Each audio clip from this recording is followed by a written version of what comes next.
The Forgotten Art of Self-Compassion. Audiobook to heal, love, and transform. By Sami Bsoul. We live in a world that constantly tells us to be more, do more, and push harder. But what happens when we can't keep up with these demands? When the pressure to be perfect leaves us feeling drained, disconnected, or unworthy? This is where the forgotten art of self-compassion comes in.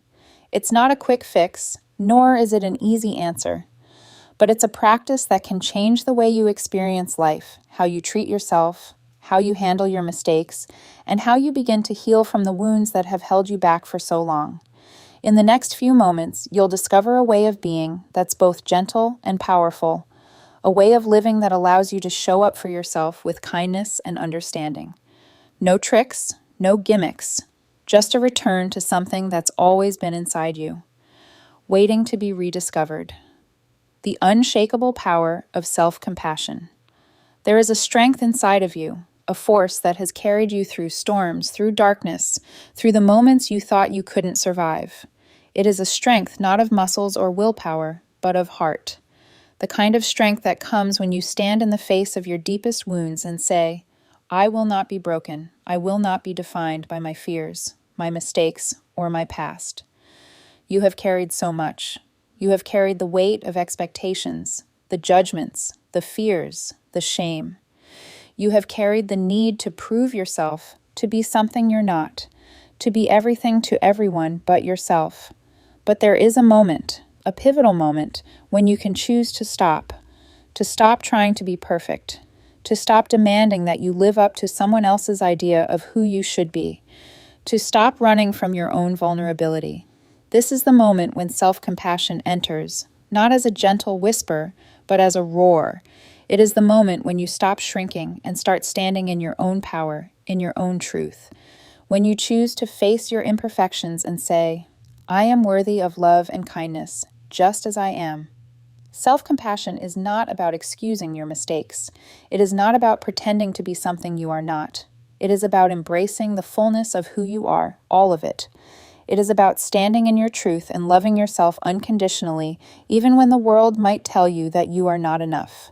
You are enough, not because you've accomplished everything, not because you're perfect, but because you are whole. You are worthy of your own care and kindness, simply by being alive. Let the weight of self-doubt, of perfectionism, of harsh criticism fall away. Let go of the need to prove yourself to anyone, especially to yourself. You do not need to be perfect to be worthy of love. You do not need to hide your scars or your broken parts. They are yours, and they are the evidence of your strength. They are the markers of your journey, the battle wounds from the wars you fought, and they make you whole. Imagine standing tall, no longer burdened by the need to be something you're not. Imagine allowing yourself to breathe deeply, without fear, without shame. Imagine letting go of the inner critic, the voice that tells you you're not enough. Instead, let the voice of self-compassion rise within you, soft yet powerful, steady yet unwavering. It says, you are worthy of peace. You are worthy of love. You are worthy of your own compassion right now. This is the strength that lies within you, the kind of strength that doesn't come from striving, from pushing, from achieving. It comes from resting in your own worth. It comes from letting go of the fear that you are not enough and accepting that you are already whole, just as you are. You are allowed to be imperfect. You are allowed to make mistakes. You are allowed to be human. And in that humanness, there is a quiet but unshakable power, the power to stand up, to keep going, to love yourself even when the world around you feels unforgiving. In the quiet moments, in the stillness, in the place where you can finally stop running, you will find a deep peace. It is the peace that comes from knowing that you don't need to do anything to earn love, to earn kindness, to earn compassion. You are already deserving of it. And when you can give it to yourself, that is when you will finally discover the unshakable power within you. Chapter 1. An invitation to embrace the beauty of your own heart. Can you feel it? The tenderness that resides within you, the space that has been quietly waiting for your attention, for your care. It's there, always, beneath the surface, behind the layers you've built to protect yourself. It's not distant, not unreachable, it's nestled within you, like a gentle breath, waiting for you to notice. There are days when life feels overwhelming, when the weight of your responsibilities, your fears, your imperfections feels too much to carry. You've been taught to push through, to be strong, to silence the tenderness inside. But in those quiet moments when you stop running, when the noise of the world fades away, do you hear it? That soft whisper calling you to come back to yourself, to soften, to be gentle with who you are. You see, self-compassion isn't about perfection or doing it all right. It's about coming home to yourself, no matter how far you've wandered, no matter the mistakes you've made.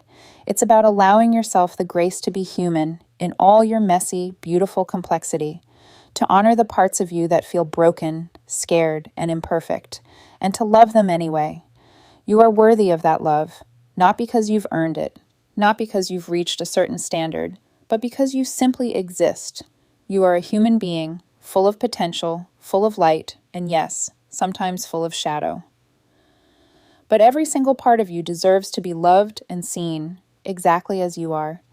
What would it feel like to release the need for perfection?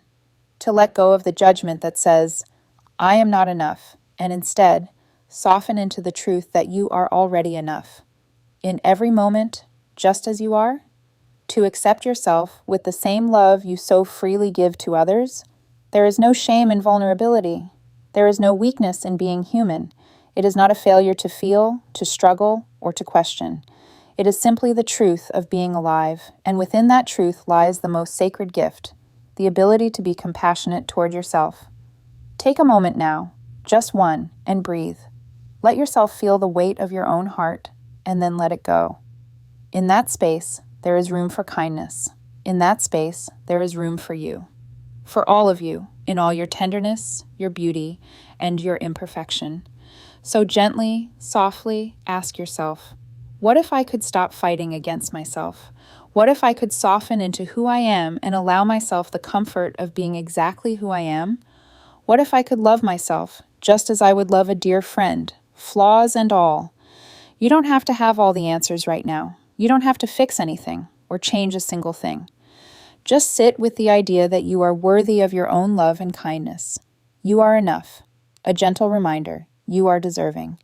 As you continue this journey, know that you are not alone. In the moments of doubt, when the world feels heavy and your own heart feels far away, remember this. You are always deserving of compassion, even on your hardest days. Even when you feel broken or lost or unsure, you are worthy. There is no rush. There is no perfect way to do this.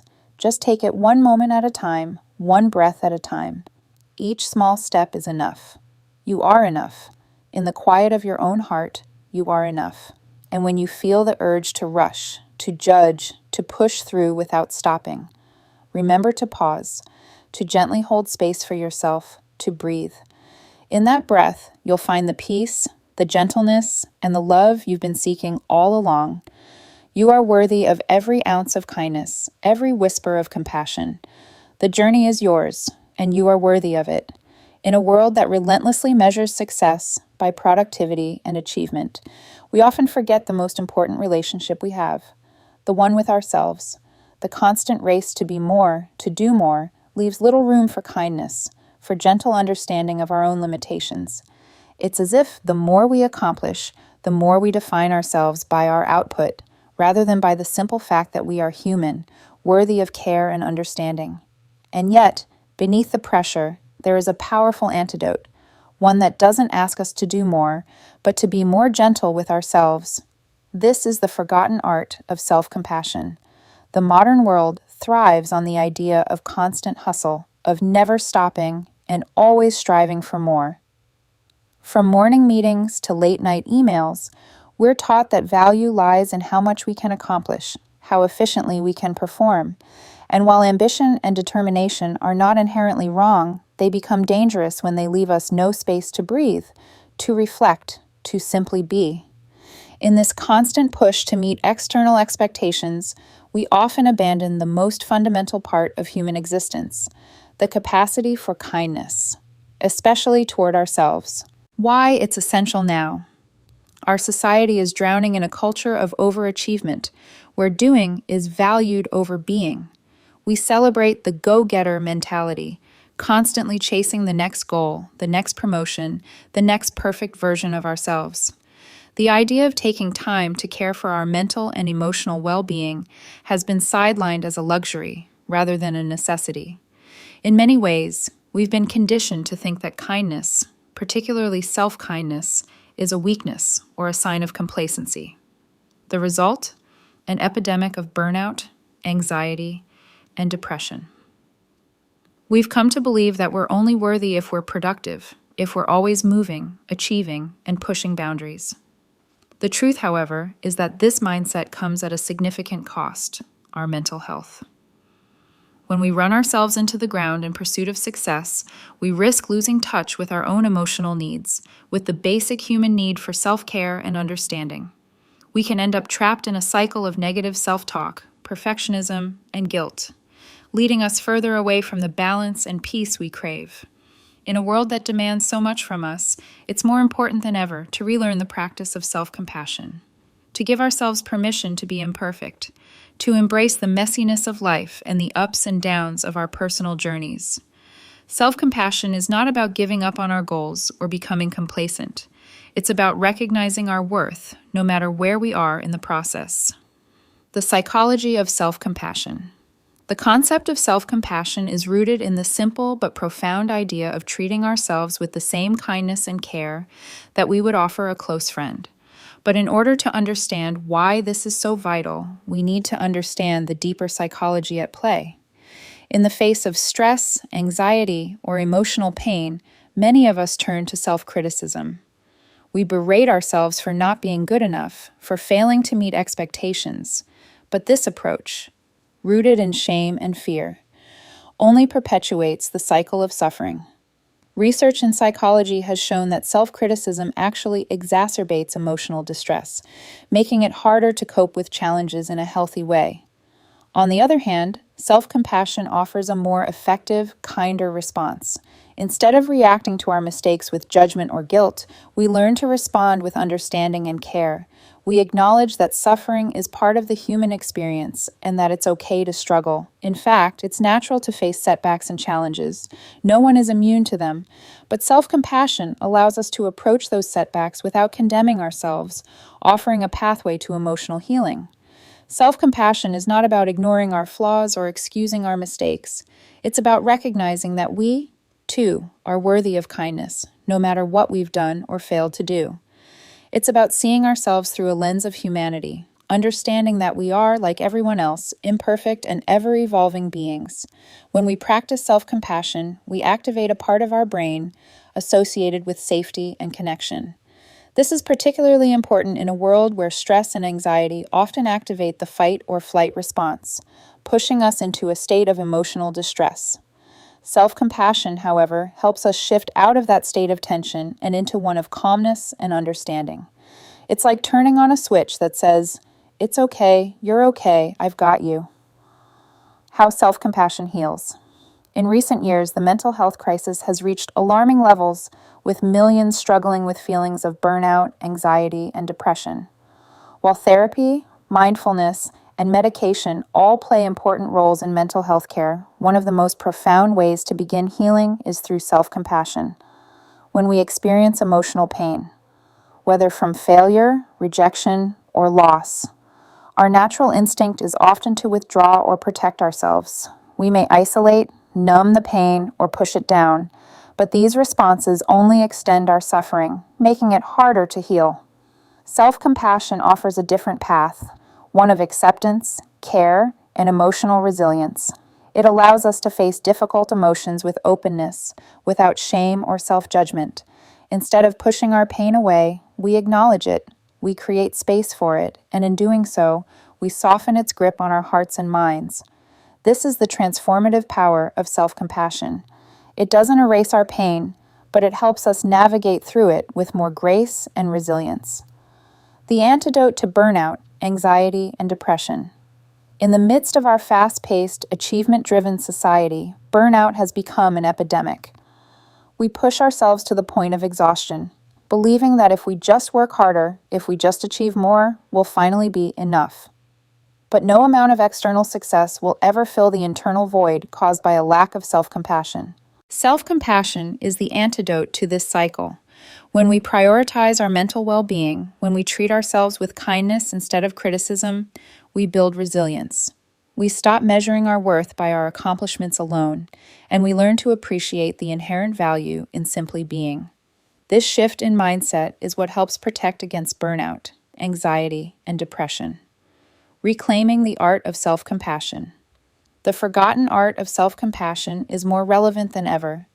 In a world that demands we constantly hustle, achieve, and perform, we've lost sight of one of the most fundamental truths of human existence, that we are worthy of kindness, especially from ourselves. As you move through this book, you'll explore the principles of self-compassion and how they can be applied to your life. This is not a one-time fix or a simple feel-good exercise. It's a journey, a practice that requires patience, dedication, and self-awareness. But the rewards are immense. With self-compassion, you can heal from the wounds of self-doubt, break free from perfectionism, and find peace within yourself. You deserve to experience life with kindness, both from the world around you and, most importantly, from yourself. This is the true essence of self-compassion, and it's a practice that can transform your life, starting right now. The unbreakable force within you. There is a power inside of you that nothing, no pain, no mistake, no failure can ever take away. It is the power of your soul, the essence of who you are, the unwavering force that has carried you through every storm, every heartbreak, every wound you've ever endured. And yet, for so long, you have carried that power as if it were a burden. You have buried it beneath layers of self-doubt, beneath the weight of judgment, beneath the constant pressure to be something you're not. But no matter how deep you bury it, no matter how much you try to run from it, this power is still inside you, waiting for you to stop pretending, waiting for you to stop hiding, waiting for you to remember who you really are. The truth is, you are already enough. You have always been enough. Not because of what you've done, not because of how perfect or successful you think you need to be, but simply because you exist. Your very presence in this world is a testament to your worth, your heart, your mind, your spirit. These are the parts of you that are sacred, that are whole, that are worthy of unconditional love. Self-compassion is not just a gentle kindness you offer yourself. It is the force that allows you to break free from every limitation you've placed on yourself. It is the rebellion against everything that told you you're not good enough, not worthy enough, not lovable enough. It is the radical act of standing in the truth of your humanity and saying, I am here and I am worthy of love, of kindness, of peace, just as I am. You don't need to earn it. You don't need to change to deserve it. You are deserving of love and compassion simply because you are alive, because you have survived. No amount of mistakes, no missteps, no failures can ever diminish the worth that is inherent in you. What would it feel like, just for a moment, to stop fighting against your own heart? To let go of the belief that you are not worthy, that you must prove your worth to anyone, including yourself? What if, just for today, you could let go of the relentless pursuit of perfection and rest in the certainty that you are enough, not because of what you've achieved, but because of who you are in this moment? The world will tell you that you must be stronger, faster, smarter, more accomplished. But the truth is, your worth does not depend on any of that.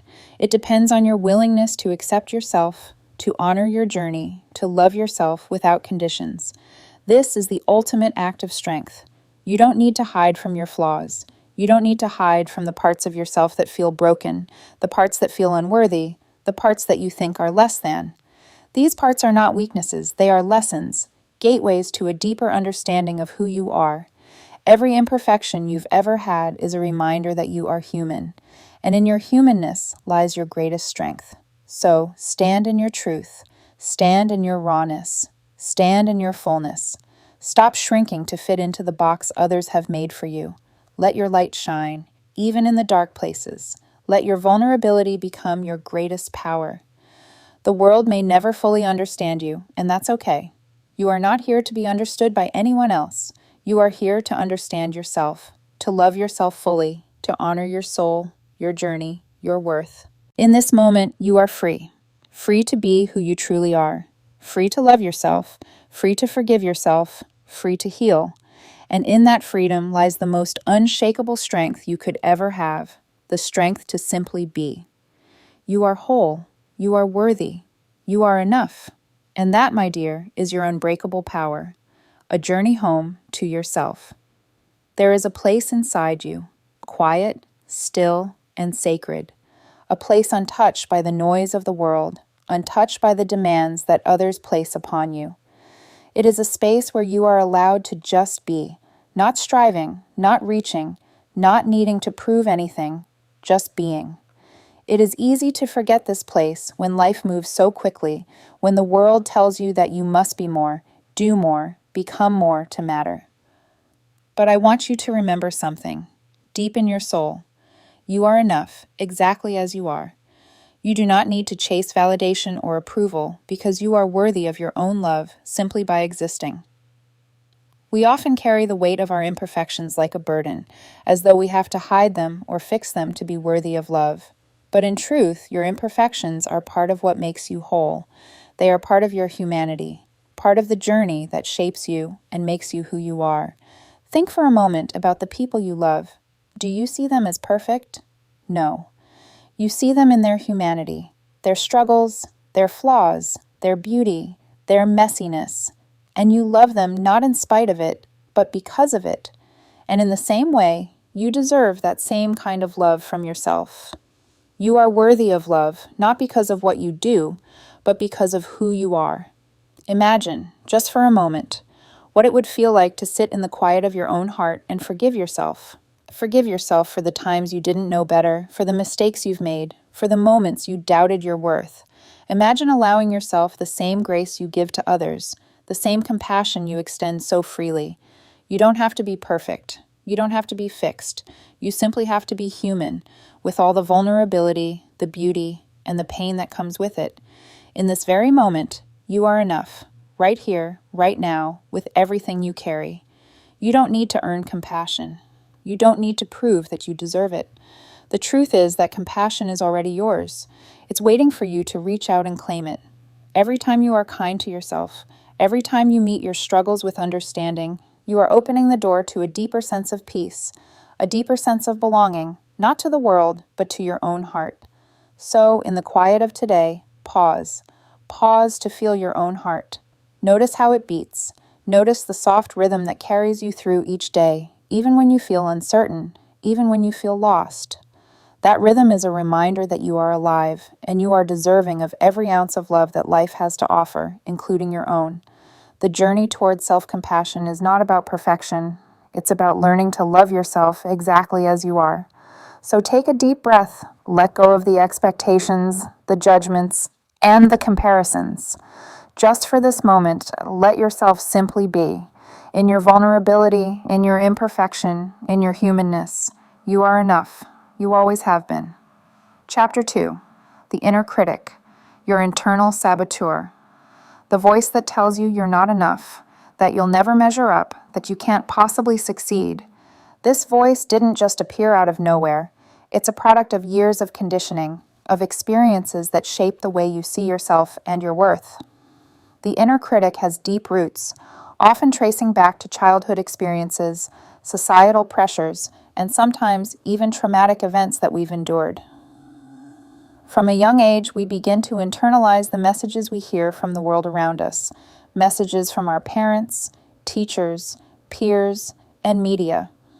These voices, especially when repeated often enough, start to feel like our own. As children, we are highly impressionable, and the world around us shapes our perception of who we are. The idea that we need to be perfect, to perform flawlessly, is a narrative that gets passed down to us, often unconsciously, by the people who influence us most. Childhood experiences. Think back to your childhood. What were the expectations placed on you? Were you encouraged to excel, to do your best in everything, to earn love and validation through achievements? Maybe you were praised when you succeeded, but when you failed, you felt rejected or less worthy. These experiences create a foundation for self-worth that hinges on external approval. Over time, this external validation becomes internalized, forming the core of your inner critic. If your parents were highly critical or perfectionistic, you might have grown up feeling like nothing you did was ever good enough. This can lead to a constant self-judgment as an adult, always seeking perfection, always pushing yourself to meet impossibly high standards, and feeling like a failure when you inevitably fall short. Societal pressures. Beyond childhood, societal pressures play a major role in reinforcing the inner critic. We live in a culture that values success, productivity, and perfection. From social media to workplace expectations, we are constantly bombarded with images of people who seem to have it all together. This sets a standard that feels impossible to attain, yet we feel compelled to try. Social comparison, especially in the age of Instagram and Facebook, can make us feel inadequate as we measure our behind-the-scenes struggles against others' curated, highlight reel lives. Sometimes, the inner critic is born not only from external pressures, but also from painful, traumatic experiences. If you faced criticism, rejection, or failure in your past, whether it was bullying, academic struggles, or personal disappointments, the inner critic can develop as a form of self-protection. It serves as a voice that keeps you in check, reminding you of your past mistakes to avoid repeating them. Every like or external validation feels like a fleeting moment of worthiness, but it's never enough to silence the critical voice inside. The more we compare ourselves to others, the more we feed the critic. Instead of embracing our unique journey, we fall into the trap of thinking that if we're not achieving, we're failing. Traumatic events and the inner critic. However, instead of helping, this voice often paralyzes you with fear and self-doubt, preventing growth and healing. The roots of the inner critic are often tangled, drawing from childhood conditioning, societal ideals, and painful memories. Understanding where this voice originates is the first step in confronting it. The more you can trace its origins, the more you can begin to detach from it and see it for what it truly is, a learned behavior, not an inherent truth. Breaking free from the inner critic. The inner critic may have shaped your sense of self for years, but it doesn't have to control you forever. The first step in breaking free is recognizing that the critical voice inside your head is not the voice of truth, but of fear, insecurity, and conditioning. You can choose to reframe this voice and gradually replace it with one of kindness and acceptance. Identifying self-critical patterns. The journey to breaking free from the inner critic begins with awareness. The next time you feel that familiar voice of judgment, stop and listen closely. What is it saying? Is it telling you that you're not enough, that you don't measure up, or that you'll never be good enough? This is the moment of awareness, when you can identify the negative thought patterns that hold you back. One way to identify self-critical patterns is to keep a journal of your thoughts. Throughout the day, pay attention to moments when you feel down or discouraged. What triggered those feelings? Were you comparing yourself to someone else? Were you reacting to a mistake or failure with self-judgment? When you write down your thoughts, it becomes easier to spot recurring patterns of self-criticism. It's important to note that self-criticism doesn't always sound harsh or obvious. Sometimes it's subtle. It might be that small voice in the back of your mind that says, "You should be doing more," or "You don't deserve this." Recognizing these thoughts is the first step to challenging them. Reframing the inner critic. Once you've identified the critical patterns, the next step is to reframe them. Instead of accepting these negative thoughts as truths, try questioning them. Are they based on facts, or are they just fears or assumptions? Is the voice of the critic truly helping you, or is it holding you back? Here's a practical exercise to start reframing those thoughts. Step 1. Identify the thought.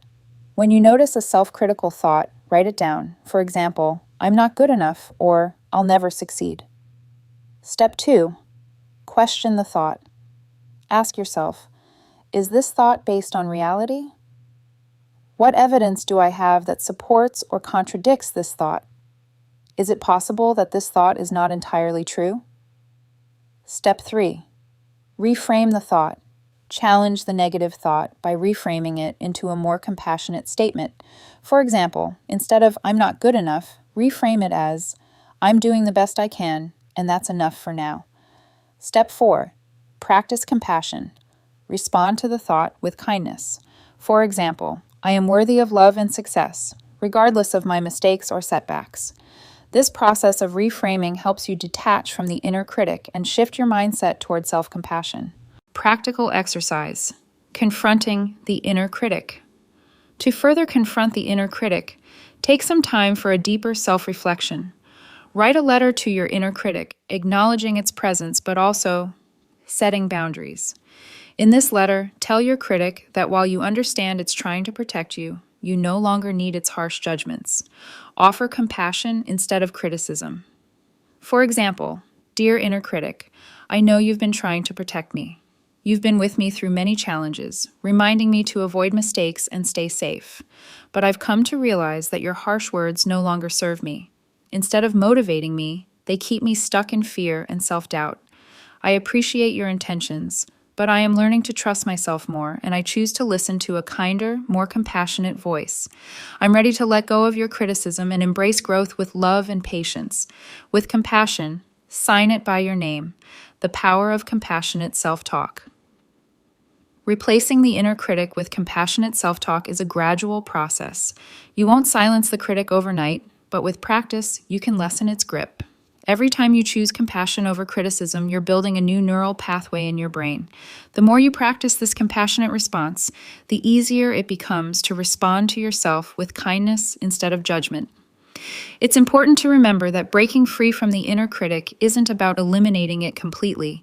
It's about learning to recognize it and choose a different, healthier response. Over time, the compassionate voice will grow stronger, while the inner critic will weaken. The inner critic may feel like a constant companion, but it doesn't define you. It's the voice of fear, shame, and insecurity, not the voice of truth.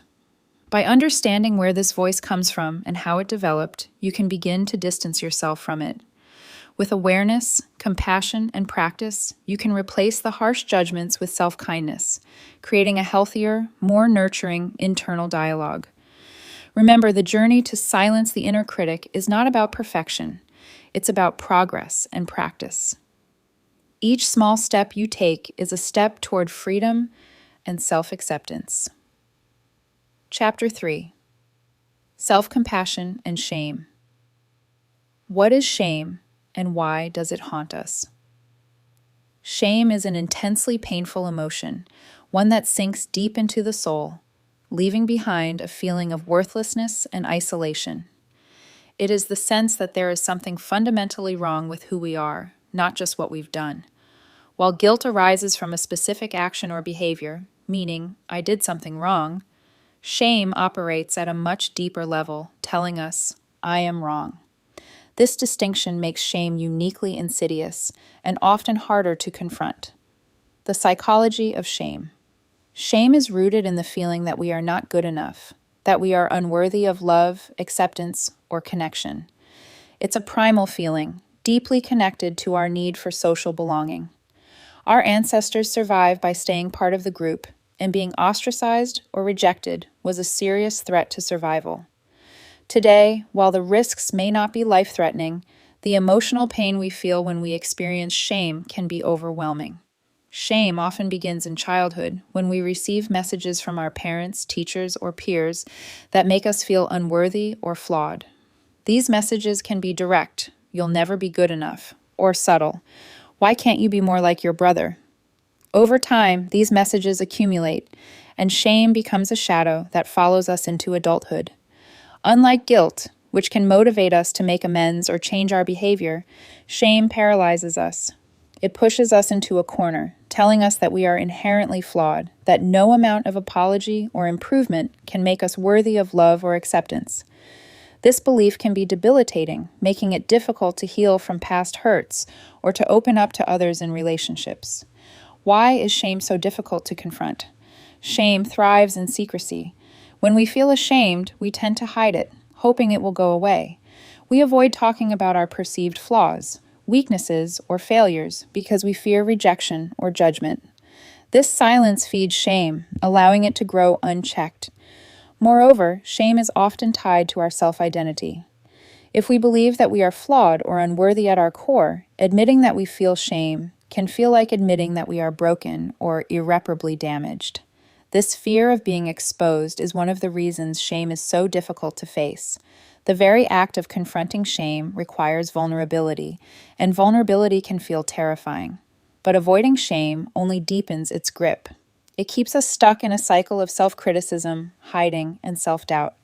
To truly heal from shame, we must bring it into the light and confront it with compassion. Healing from shame through self-compassion. Self-compassion is the antidote to shame.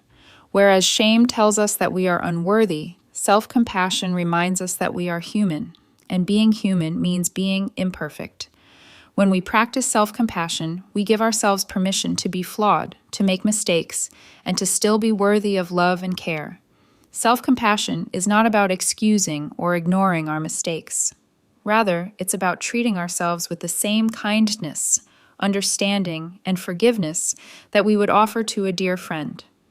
It's about breaking free from the cycle of self-judgment and offering ourselves grace in the face of imperfection. The role of self-compassion in healing shame. Self-compassion is about creating an internal environment where we can accept ourselves, flaws and all, without the need to hide from the parts of ourselves that we deem unworthy. It is this acceptance that begins to erode the power of shame. When we practice self-compassion, we start by acknowledging our pain. We don't suppress it, hide it, or judge it. We see it for what it is, an emotion that, while difficult, is also part of being human. Just as we would comfort a friend who is experiencing shame, we learn to comfort ourselves in those moments of self-doubt and pain. How does self-compassion heal shame? Acknowledging the pain.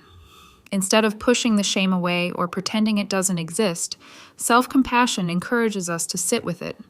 By acknowledging our pain, we begin the process of healing. Offering kindness, not judgment. When we feel shame, we often criticize ourselves. Why did I do that? I'm so stupid. With self-compassion, we counter this self-criticism with kindness. I made a mistake, but I'm not a failure. I'm still worthy of love and respect. Embracing our shared humanity. One of the most powerful aspects of self-compassion is the realization that we are not alone in our struggles. Shame thrives on isolation, but when we recognize that everyone experiences moments of imperfection, we can begin to see ourselves as part of a larger human experience, not as an isolated failure. Mindful acceptance. Practicing mindfulness, being aware of our emotions without judgment, can help us confront shame without becoming overwhelmed by it. By observing our feelings of shame without attaching self-judgment to them, we can begin to create emotional distance and reclaim our sense of worth. Self-compassion as a daily practice. In order to heal from shame, self-compassion must be practiced regularly. It's not a one-time fix, but a continual process of embracing our humanity and offering ourselves understanding and kindness. This means making self-compassion a part of our daily routine, whether through affirmations, mindfulness exercises, or simply taking moments throughout the day to remind ourselves that we are worthy even in our imperfections. From hiding to healing. The journey from hiding our shame to healing, it requires courage. The courage to confront what we've been avoiding, and to do so with a sense of self-compassion, not self-judgment.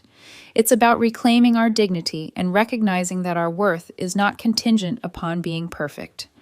Exercises to confront shame without judgment. Write a letter to your shame. Take a moment to write a letter to the shame you've been carrying. Acknowledge it, but also let it know that you're ready to release it. Tell your shame that it no longer has control over you and that you are worthy of compassion and love no matter what. Mindful reflection on imperfection. Sit quietly for a few minutes and reflect on a time when you felt shame. Instead of judging or rejecting those feelings, simply notice them. Allow yourself to feel the emotion without shame or judgment. Remind yourself that it's okay to be imperfect. It's part of being human. Affirmations of self-worth. When feelings of shame arise, counter them with affirmations of self-worth. Repeat statements like, I am enough, I am worthy of love and acceptance, or my worth is not defined by my mistakes. Over time, these affirmations will help replace the critical voice of shame with one of compassion. Shame can feel like an overwhelming weight, but it's not something you have to carry forever. Through self-compassion, you can release the grip of shame and start living a life of authenticity and acceptance. A moment of stillness, a moment of grace. There's a quiet place inside you, a place where the world fades away and all that remains is the simple rhythm of your breath. In that place, there is no pressure, no expectations, no need to be anything other than exactly what you are. It's a space where you can rest, where you can allow yourself to be present, without the weight of judgment or the urge to be more. In this moment, there is nothing you have to prove. No one is watching. No one is asking anything of you. All that is required is for you to breathe deeply and be. What would it feel like in this moment to release the urge to control, to perfect, to fix, to simply let things unfold without the pressure of striving? In this space, you are free to feel whatever is rising within you. Without judgment, without labels, you are free to experience, not as a critic, but as a loving witness to your own heart. This is the gift of self-compassion, the quiet grace of acceptance. It's not something you have to earn. It's not something that comes with conditions. It's simply a gentle invitation to be kind to yourself, even in moments of struggle, even when the world feels heavy. To say, I am here for you, not in grand gestures, but in the soft, steady rhythm of presence. You don't need to chase your worth. You don't need to seek validation or approval. All you need to do is stop, and for a moment, listen to the quiet voice within that says, you are allowed to rest. You are allowed to feel. You are allowed to simply be. And when you pause long enough to hear it, the voice becomes a whisper of peace that floods your soul. A reminder that you are whole as you are, even with the moments of doubt, even with the imperfections you've carried for so long. There's a quiet beauty in allowing yourself to be exactly where you are on your journey, without rushing, without forcing. Life has a rhythm all its own. You don't have to push against it. You can breathe with it, flow with it, and know that in the ebb and flow of your own story, you are always worthy of gentleness. So, in this very moment, let the world fade for just a breath. Let the demands and expectations fade into the background. Feel the soft invitation of the present, where you are not required to be anything except exactly what you are. And in that space, find your own peace, your own sanctuary. Self-compassion is not a task to accomplish, but a way of being. Soft, accepting, and fully embracing the moments that are yours to experience. It's in the small acts of kindness, the quiet moments of reflection, the subtle choice to be gentle with yourself, even when the world outside is loud. You are allowed to rest in this knowing. You are allowed to just be, and that in itself is a grace that doesn't need to be earned, only felt. Chapter 4, The Myth of Perfection, the Unattainable Ideal. We live in a world that constantly tells us to be perfect. From the moment we wake up to the second our heads hit the pillow, the messages we receive. From social media, advertisements, and even well-meaning friends and family. Reinforce one idea: perfection is not just desirable, it is expected. Whether it's our appearance, our career, our relationships, or our personal achievements, we are bombarded with the idea that we must meet a flawless standard to be worthy of love, success, and happiness. The pressure to have it all together creates a narrative where anything less than perfection is seen as a failure or a shortcoming. In today's world, perfectionism is not just about wanting to do things well. It's about believing that we must do them flawlessly, or else we are somehow broken, unworthy, or inadequate. This ideal is particularly damaging because it's unattainable. Perfection is a moving target that we will never hit, no matter how hard we try. And yet, we keep chasing it, convinced that if we just get one more thing right, if we just tweak one more detail, we'll finally feel enough. The reality, however, is that chasing perfection only leaves us feeling exhausted and empty. No matter how much we achieve, it's never enough. And that's because the pursuit of perfection is based on the belief that our worth is tied to what we do and how we appear, rather than on the inherent value of simply being ourselves. Perfectionism in our daily lives. The quest for perfection shows up in countless ways. It might manifest as an obsession with appearance, making sure every strand of hair is in place, every wrinkle ironed out. Social media exacerbates this by presenting an endless stream of curated, perfect lives that leave us comparing our behind the scenes to others' highlight reels. At work, perfectionism shows up as an overwhelming need to achieve, often at the expense of our well-being. The desire to be the best employee, the one who never makes mistakes, can lead to burnout, anxiety, and feelings of inadequacy when we fall short of these unrealistic expectations. In relationships, perfectionism may appear as the pressure to always be the perfect partner, friend, or parent. We feel that we must constantly meet the needs of others without making any mistakes, without having flaws. When we inevitably fall short, we feel guilty, as though we've failed to live up to an impossible standard. Even in personal achievements, we can be driven by a need for perfection. It's not enough to simply accomplish something. It has to be done perfectly. This constant drive leaves little room for joy, celebration, or satisfaction because we are always moving on to the next goal, the next challenge, the next perfect thing. The shadow of perfectionism. Perfectionism, while often celebrated in our culture as a strength, has a dark side.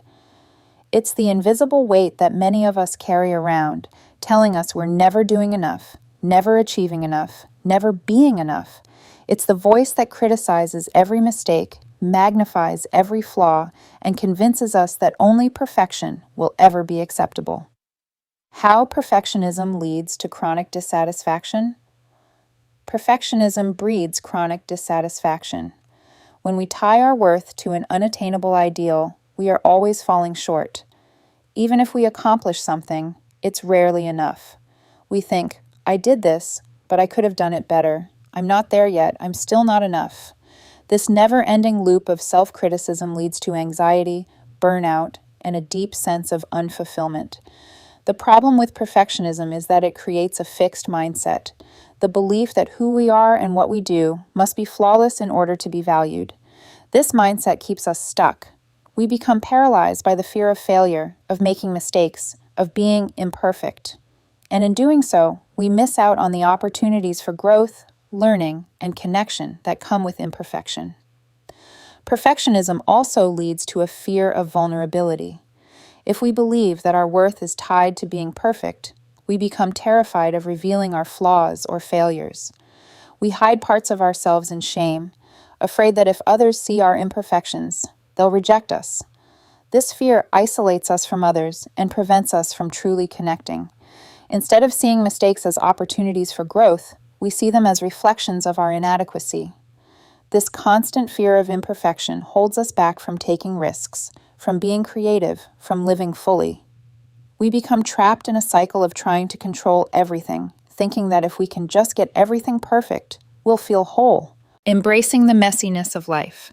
The antidote to perfectionism is embracing the messiness of life, acknowledging that we are all human, and part of being human means being imperfect. The pursuit of perfection strips us of our humanity. It denies us the chance to experience life in all its fullness, flaws and all. To live authentically is to embrace the chaos, the mistakes, and the uncertainty. Letting go of perfectionism doesn't mean that we stop trying to improve or work hard. It means that we release the belief that our value is contingent on perfection.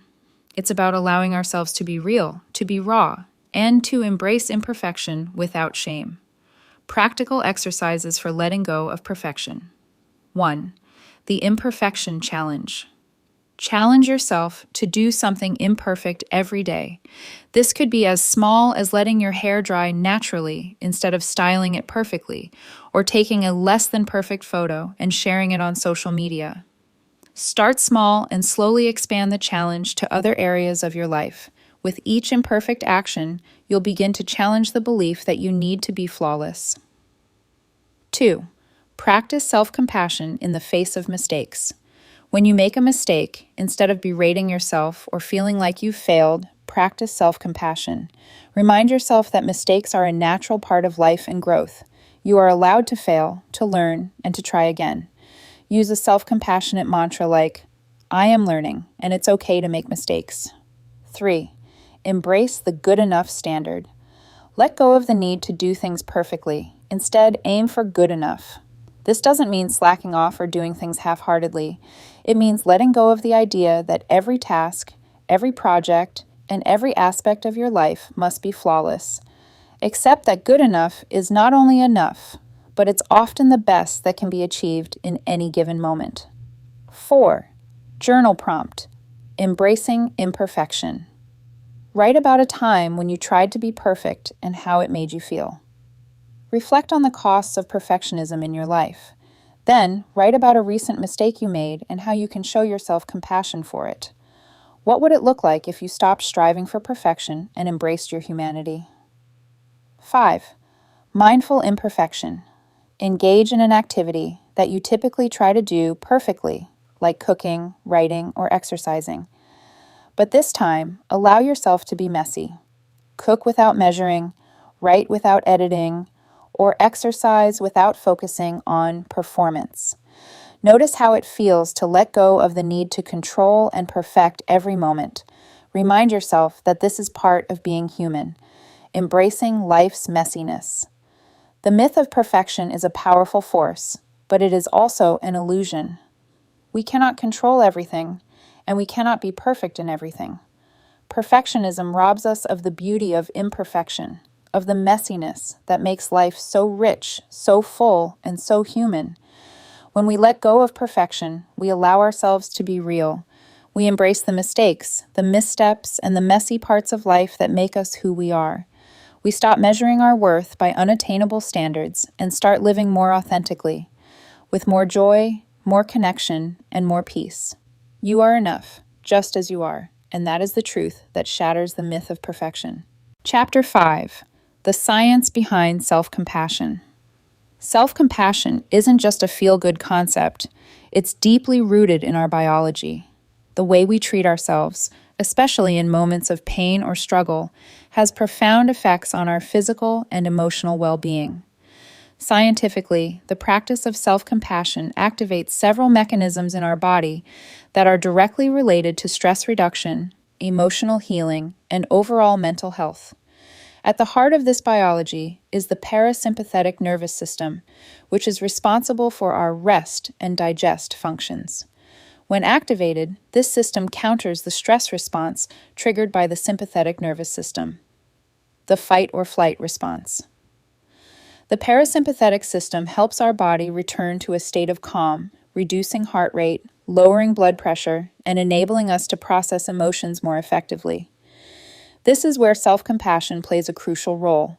When we show ourselves kindness during times of stress or suffering, our body responds as though we are in a state of safety and comfort. By engaging in self-compassionate practices, such as offering kind words to ourselves, soothing our emotional pain, or taking time to care for our mental well-being, we activate the parasympathetic nervous system. This not only helps reduce feelings of anxiety and stress, but also creates an environment conducive to healing and emotional balance. Research has shown that self-compassion is a natural antidote to the body's stress response. Instead of the heightened, anxious states that come with self-criticism or judgment, self-compassion provides the mind and body with a chance to relax, recalibrate, and focus on self-care and healing. The compassionate brain. The science of self-compassion goes beyond the physical body. It also deeply involves the brain. Recent research in neuroscience has shed light on how kindness and compassion are not just emotions we feel, but neural processes that affect how we think, react, and experience the world. At the core of this research is the understanding that our brains are wired for empathy and compassion. Compassion is not just an abstract feeling. It's a neurological process that involves several key brain regions, including the prefrontal cortex, anterior insula, and ventral striatum. These regions are responsible for emotional regulation, empathy, and reward, respectively.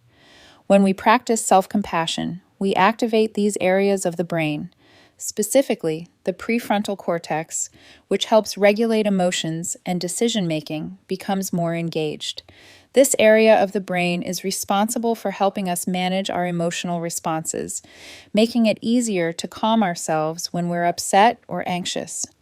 By training the brain to respond with kindness instead of judgment, we build emotional resilience and stability.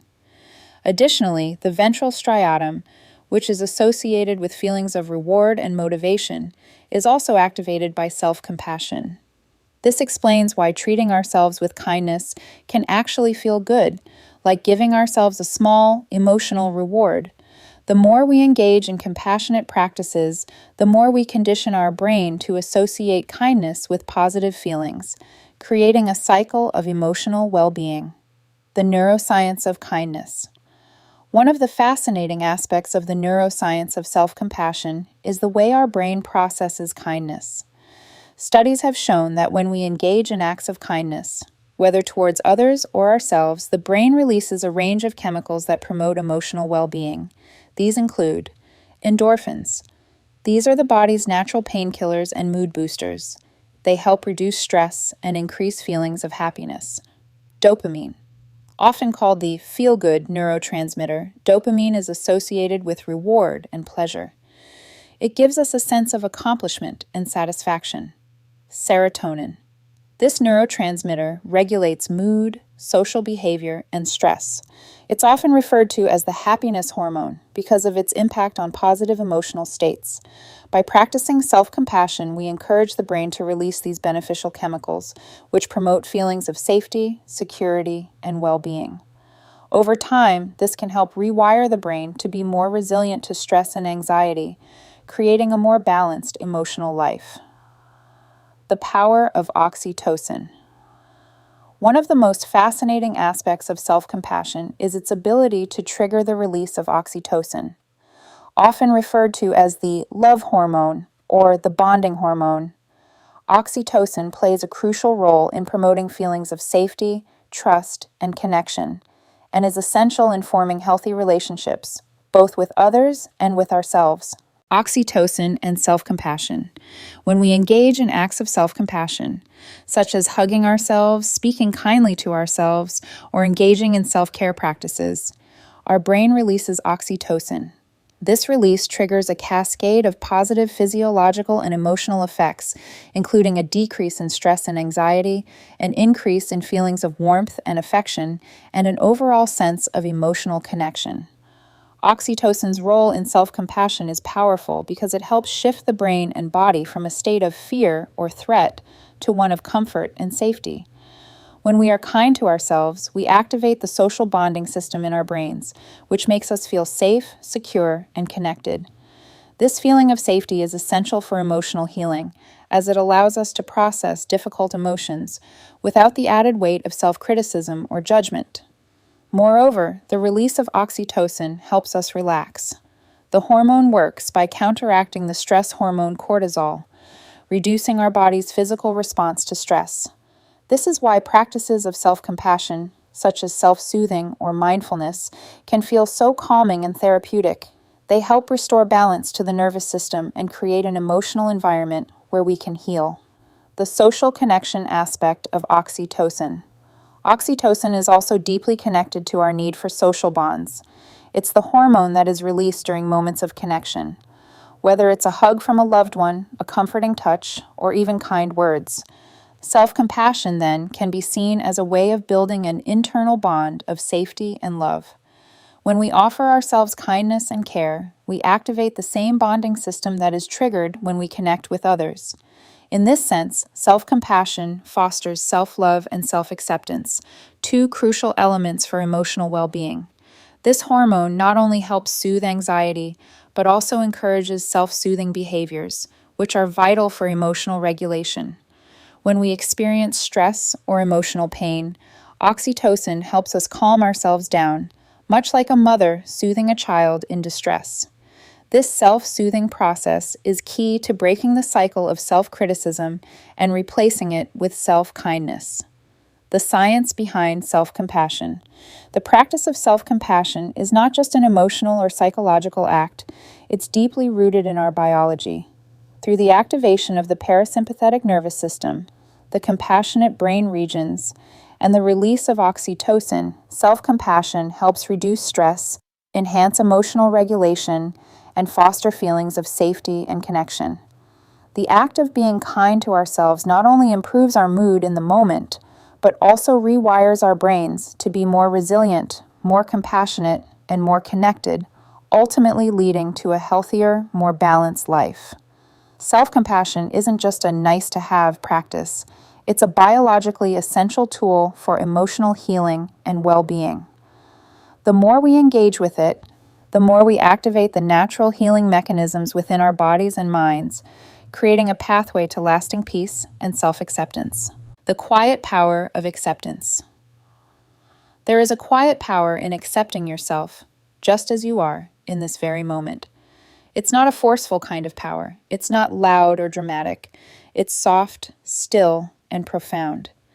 The kind of power that comes when you stop fighting against yourself, when you stop measuring your worth by the world's standards, and simply allow yourself to exist, without apology, without shame, without the need to explain yourself. In this moment, you don't need to be fixed. You don't need to improve or change. You don't need to be perfect. You only need to be. In the quiet of this simple truth, there is freedom. A freedom that comes from knowing that you are already whole, already complete, in your own human way. Imagine for a moment letting go of the constant pressure to be more, to do more, to be seen as enough by the world. Imagine standing in the stillness of your own heart and realizing that you are already worthy just because you are you. Not because of what you've achieved, not because of what you've given, not because of what others think of you. You are worthy because of the very fact that you exist. When you stop demanding perfection from yourself, when you stop expecting to be flawless, something extraordinary happens. You allow yourself to rest. You allow yourself to make mistakes without guilt. You give yourself the grace to be human, to feel deeply, to be vulnerable, to falter, and still be worthy of love and care. In that moment, self-compassion blooms. It isn't something you do or achieve. It's a state of being, a way of existing that allows you to honor yourself without fear or judgment. It's about meeting yourself with kindness when things are hard, when you feel tired or broken. It's about showing up for yourself even when you don't have all the answers, and even when the world feels overwhelming. Self-compassion is the quiet voice within that says, I see you. I accept you. I hold space for your flaws, your struggles, and your tenderness. It is the most powerful thing you can offer yourself, the recognition that you are worthy of your own love, just as you are, in this very moment. You do not need to become something else. You do not need to earn your own kindness or prove your worth. You can simply rest in the knowing that you are enough, exactly as you are. This doesn't mean you stop growing or stop evolving. It means that you give yourself permission to be gentle with yourself as you grow, to allow yourself the space to unfold at your own pace, to honor the process, not just the outcome. Let this truth settle within you. There is power in accepting who you are. It is the kind of power that leads to lasting peace, deep self-trust, and the ability to meet life's challenges with a soft, steady heart. Chapter 6. Understanding emotional vulnerability. Why vulnerability is the key to growth. Vulnerability is often perceived as a weakness, a crack in our armor that exposes us to potential hurt, rejection, or failure. In our world, we are conditioned to put up walls, to project strength and invulnerability, to be unshakable. From childhood, many of us are taught to hide our emotions, to mask our pain, and to never let others see our struggles. We are told to toughen up, don't cry, or keep it together. As a result, emotional vulnerability becomes something to fear, something to avoid at all costs. But here's the paradox. Vulnerability is not a weakness. It is a source of profound strength. It is in the moments when we allow ourselves to be vulnerable that we experience true growth.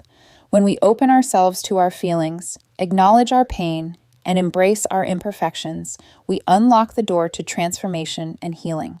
This is where self-compassion comes in. Self-compassion allows us to soften the walls we've built around our hearts. Instead of rejecting our vulnerability, it teaches us to embrace it with kindness and understanding. Through self-compassion, we realize that it is not our emotional vulnerability that makes us weak, but rather our refusal to acknowledge and honor our emotional experiences. In fact, embracing vulnerability is essential for emotional growth and self-acceptance. When we stop judging ourselves for feeling sad, afraid, or uncertain, we start to see that vulnerability is actually a powerful tool for connection and healing. It allows us to be authentic, to truly connect with others, and to experience life with depth and meaning. The fear of vulnerability. So why are we so afraid of being vulnerable? The fear of vulnerability often stems from past experiences of rejection, shame, or judgment. We may have been hurt in the past when we opened up, leading us to believe that vulnerability equals pain or humiliation. Alternatively, society often reinforces the idea that we must appear perfect, strong, and in control at all times. We fear that if others see our true selves, they will reject us, see us as less than, or fail to appreciate our worth. But this fear is based on the false belief that vulnerability makes us weaker or less worthy of love and connection. In reality, vulnerability is what allows us to feel deeply, connect authentically with others, and grow emotionally. It's in our rawness and openness that we find strength, because we are no longer hiding behind facades or pretending to be something we're not. Vulnerability is the gateway to real connection with ourselves and others. Vulnerability as strength. The concept of vulnerability as strength may seem counterintuitive to many. After all, vulnerability is often associated with weakness, fear, or exposure. But in reality, vulnerability is one of the most courageous things we can do as human beings. To be vulnerable is to embrace our humanity fully, to allow ourselves to experience and express emotions without the fear of judgment or rejection. It is in this openness that we find our true power. The strength in embracing vulnerability. When we allow ourselves to be vulnerable, we allow ourselves to feel deeply. Emotions, whether joy or pain, are part of the human experience. By resisting or repressing our feelings, we only create more emotional turmoil, more stress, and more disconnection. Vulnerability, when met with self-compassion, allows us to feel our emotions fully and then let them go, instead of letting them fester and control us. Vulnerability fosters emotional resilience.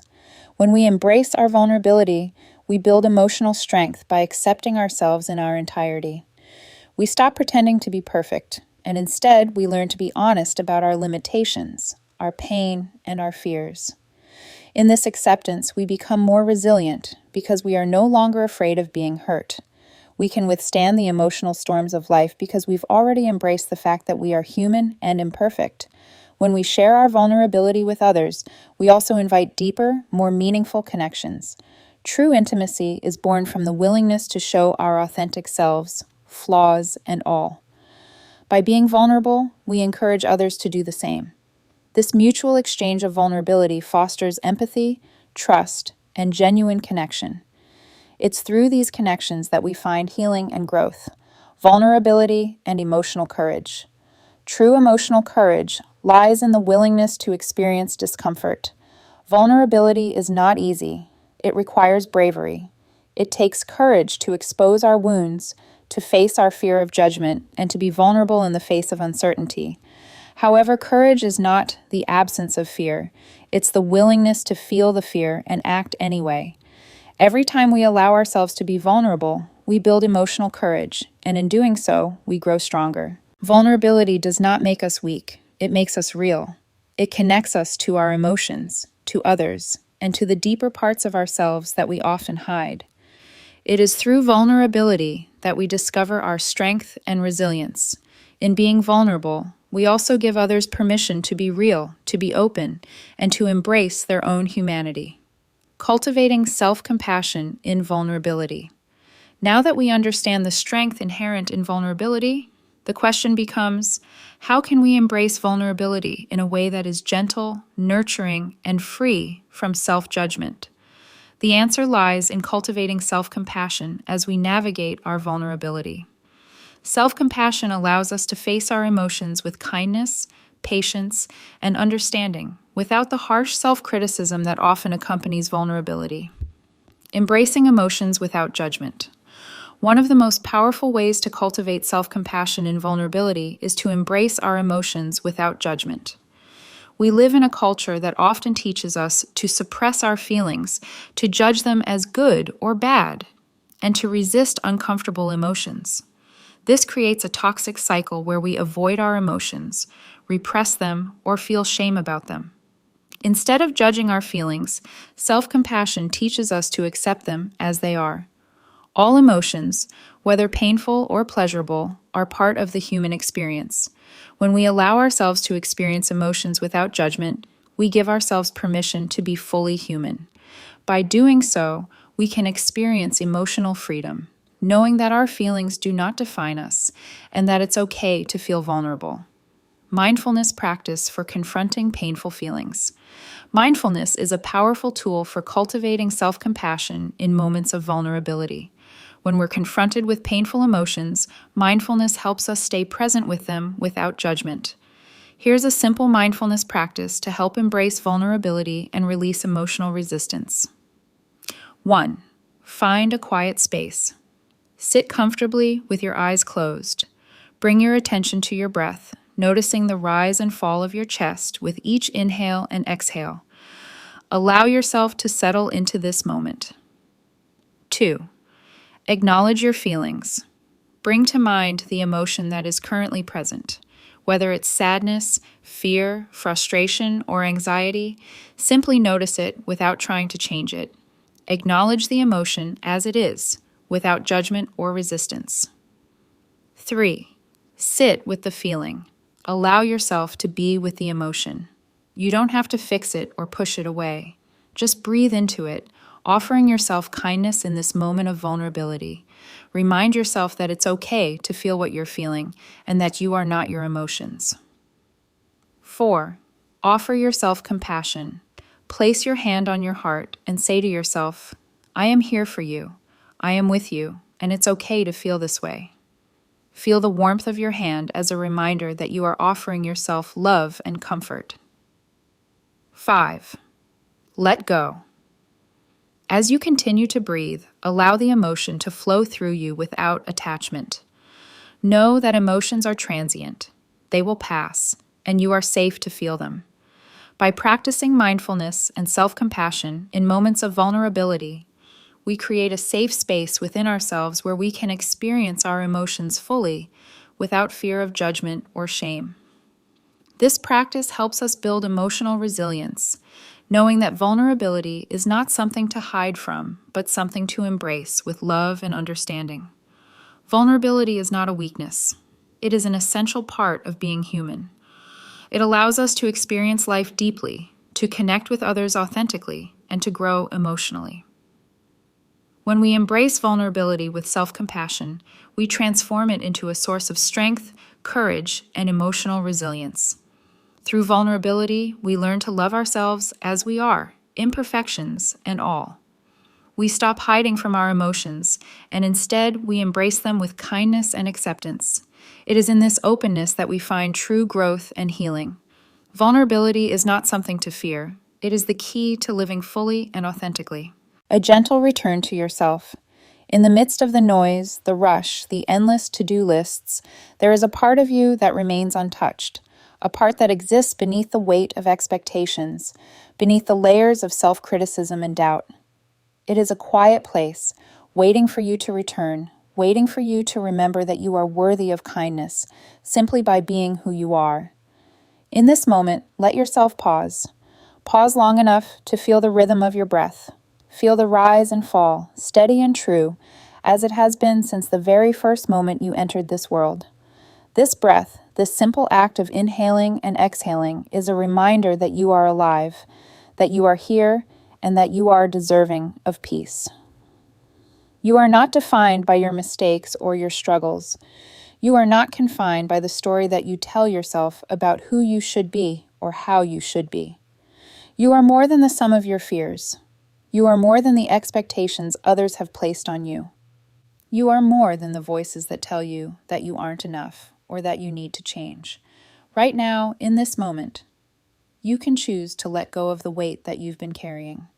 You can choose to rest in the knowledge that you are human, that you are allowed to be imperfect, and that you don't have to prove your worth to anyone, not even to yourself.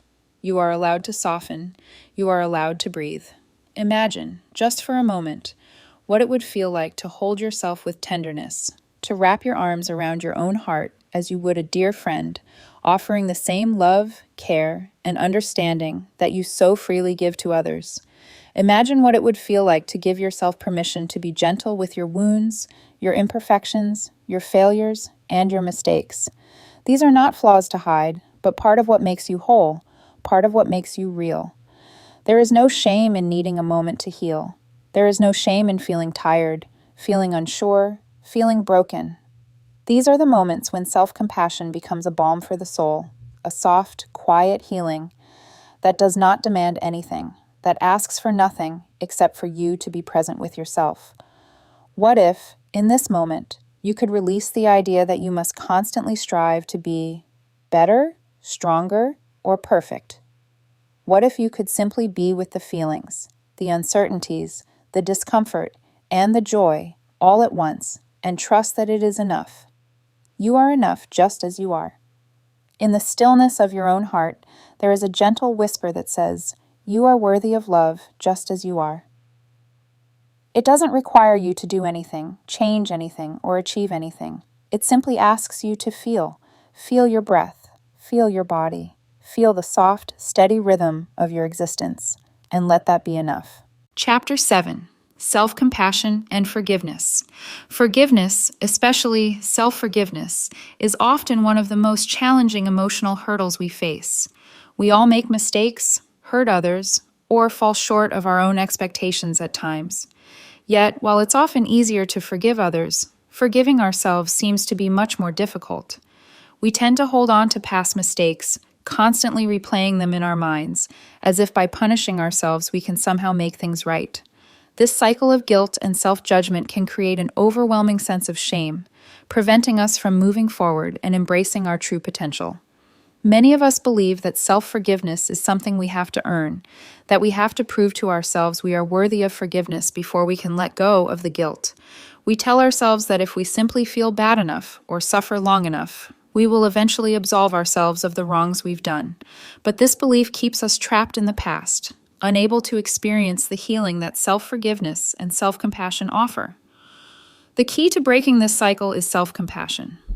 Self-compassion is the ability to offer ourselves the same kindness, care, and understanding that we would offer a dear friend who was struggling.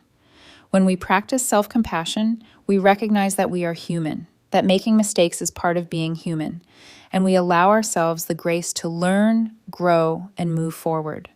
Self-compassion isn't about excusing harmful behavior or neglecting accountability. Rather, it's about offering ourselves the compassion we need to heal so that we can make amends and continue our personal growth. The truth is, self-forgiveness is a critical part of healing. When we forgive ourselves, we release the hold that guilt and shame have over us, and we free ourselves to live more fully.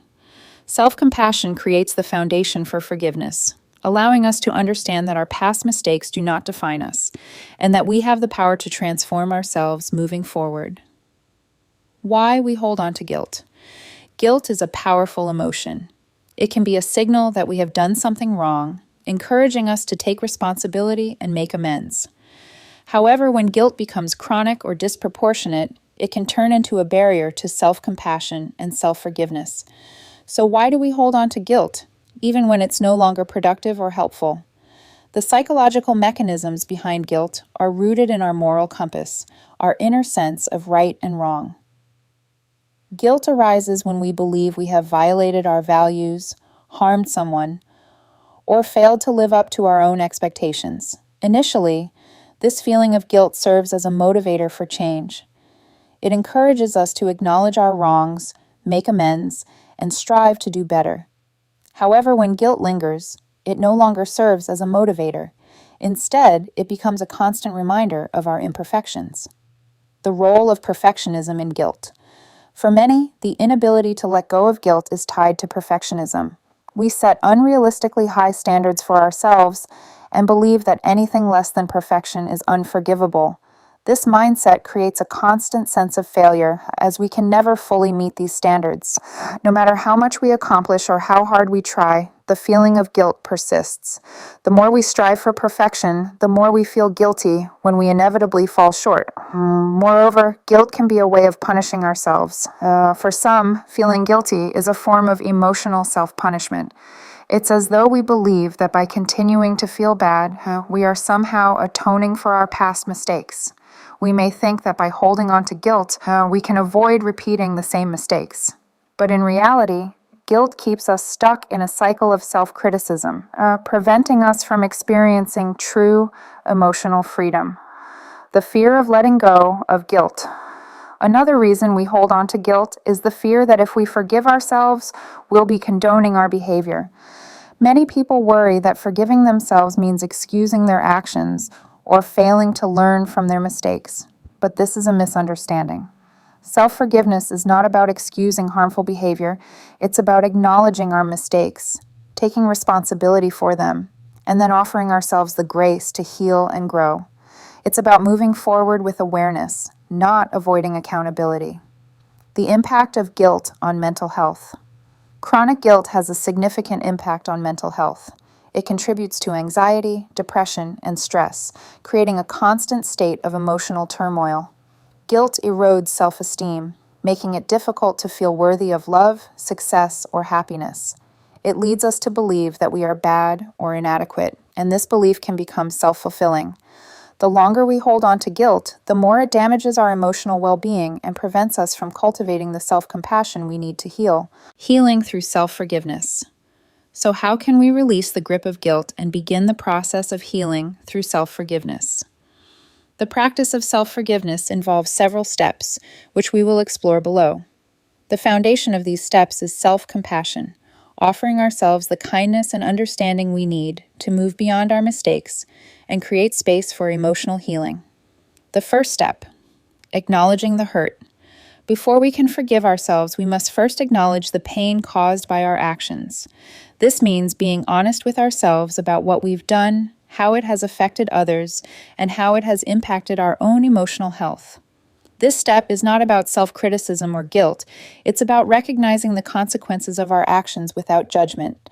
It's about being fully present with our emotions, whether they are feelings of shame, regret, or sorrow. The second step, taking responsibility. Taking responsibility means owning our actions and their impact. It's important to understand that self-forgiveness does not mean absolving ourselves of responsibility. We still need to recognize the harm we have caused and be accountable for it.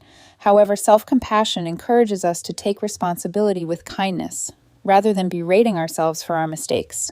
We must acknowledge that we are imperfect and that making mistakes is part of being human. The third step, learning and growing. Self-forgiveness requires us to learn from our mistakes and strive to do better in the future. This step involves reflecting on the experience, understanding what went wrong, and identifying how we can make different choices moving forward.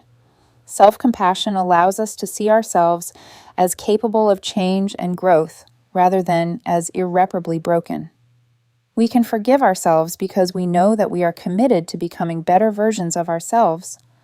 The fourth step, releasing guilt. The final step in self-forgiveness is the release of guilt. This is the most difficult part, as it requires us to let go of the emotional weight that we've been carrying. Releasing guilt means understanding that holding on to guilt is not productive. It does not help us grow, it does not make amends, and it does not change the past. Instead of holding on to guilt, we offer ourselves the grace to heal and move forward. We acknowledge that we are worthy of love and forgiveness, just as we would offer love and forgiveness to others. Forgiveness exercises. 1. Write a forgiveness letter to yourself. Sit down with a pen and paper and write a letter to yourself, acknowledging your mistakes and expressing compassion for the pain you've caused. Write about how you are learning and growing from the experience, and reassure yourself that you are worthy of forgiveness. End the letter with a statement of self-compassion. I forgive myself, and I choose to heal. 2. Mindful self-forgiveness meditation. Close your eyes and take a few deep breaths. Bring to mind the mistake or situation that you are holding onto guilt about. As you breathe, allow yourself to feel the emotions that come up, without judgment. When you are ready, place your hand on your heart and say to yourself, I am human. I am learning.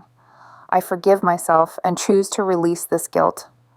Allow any remaining tension or guilt to dissolve as you breathe deeply and gently. 3. Self-forgiveness. Affirmations. Practice self-forgiveness affirmations regularly. For example, I am worthy of forgiveness. My past mistakes do not define me. I release guilt and choose peace. I am a work in progress, and that's okay. Write these affirmations on sticky notes and place them where you'll see them daily, as a reminder that forgiveness is a journey and you are worthy of it. Self-forgiveness is a powerful form of self-compassion. It allows us to release the grip of guilt and shame, making space for healing and growth. When we practice self-forgiveness, we give ourselves permission to be human, to make mistakes, and to learn from them. We acknowledge our imperfections without judgment and recognize that our worth is not defined by our past actions. By embracing self-forgiveness, we free ourselves from the emotional burden of guilt and create the space for emotional resilience, self-love, and personal transformation. In the process, we discover the profound truth. We are worthy of forgiveness, just as we are worthy of love. The peace found in presence. There is something magical about the present moment, a quiet power that exists when you stop chasing the future or regretting the past. It is the place where all of life happens, the place where your heart beats, where your breath flows, where your thoughts come and go, unburdened by the weight of what could be or what might have been. In this very moment, you are here. You are enough, not because of what you've done or will do, but simply because you exist. Right now, in the stillness, there is nothing you need to prove, nothing you need to change, just the soft rhythm of your own life unfolding, moment by moment, breath by breath. The world often pushes us to rush, to move, to do, to constantly strive for what's next. But in the quiet of now, there is a different kind of wisdom. One that speaks to the soul, one that reminds us that we don't need to have all the answers, we don't need to be perfect, and we don't need to prove our worth. We are enough just as we are, and the world does not need to be fixed for us to find peace.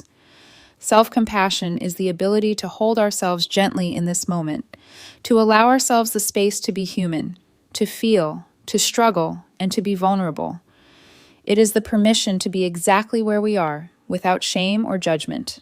It is the recognition that every part of our journey, every feeling, every struggle, every joy, has meaning. It is all part of the process. Imagine the relief of simply letting go of the need to constantly improve, constantly do more. Imagine releasing the pressure to be somewhere you're not, to be someone you're not. Instead, imagine softening into who you are, exactly as you are in this moment, allowing yourself the grace to exist without expectation. You are allowed to take a breath, to pause, to be without needing to rush into the next thing. You are allowed to rest, to feel your feelings, to hold your own heart with tenderness when the world feels overwhelming.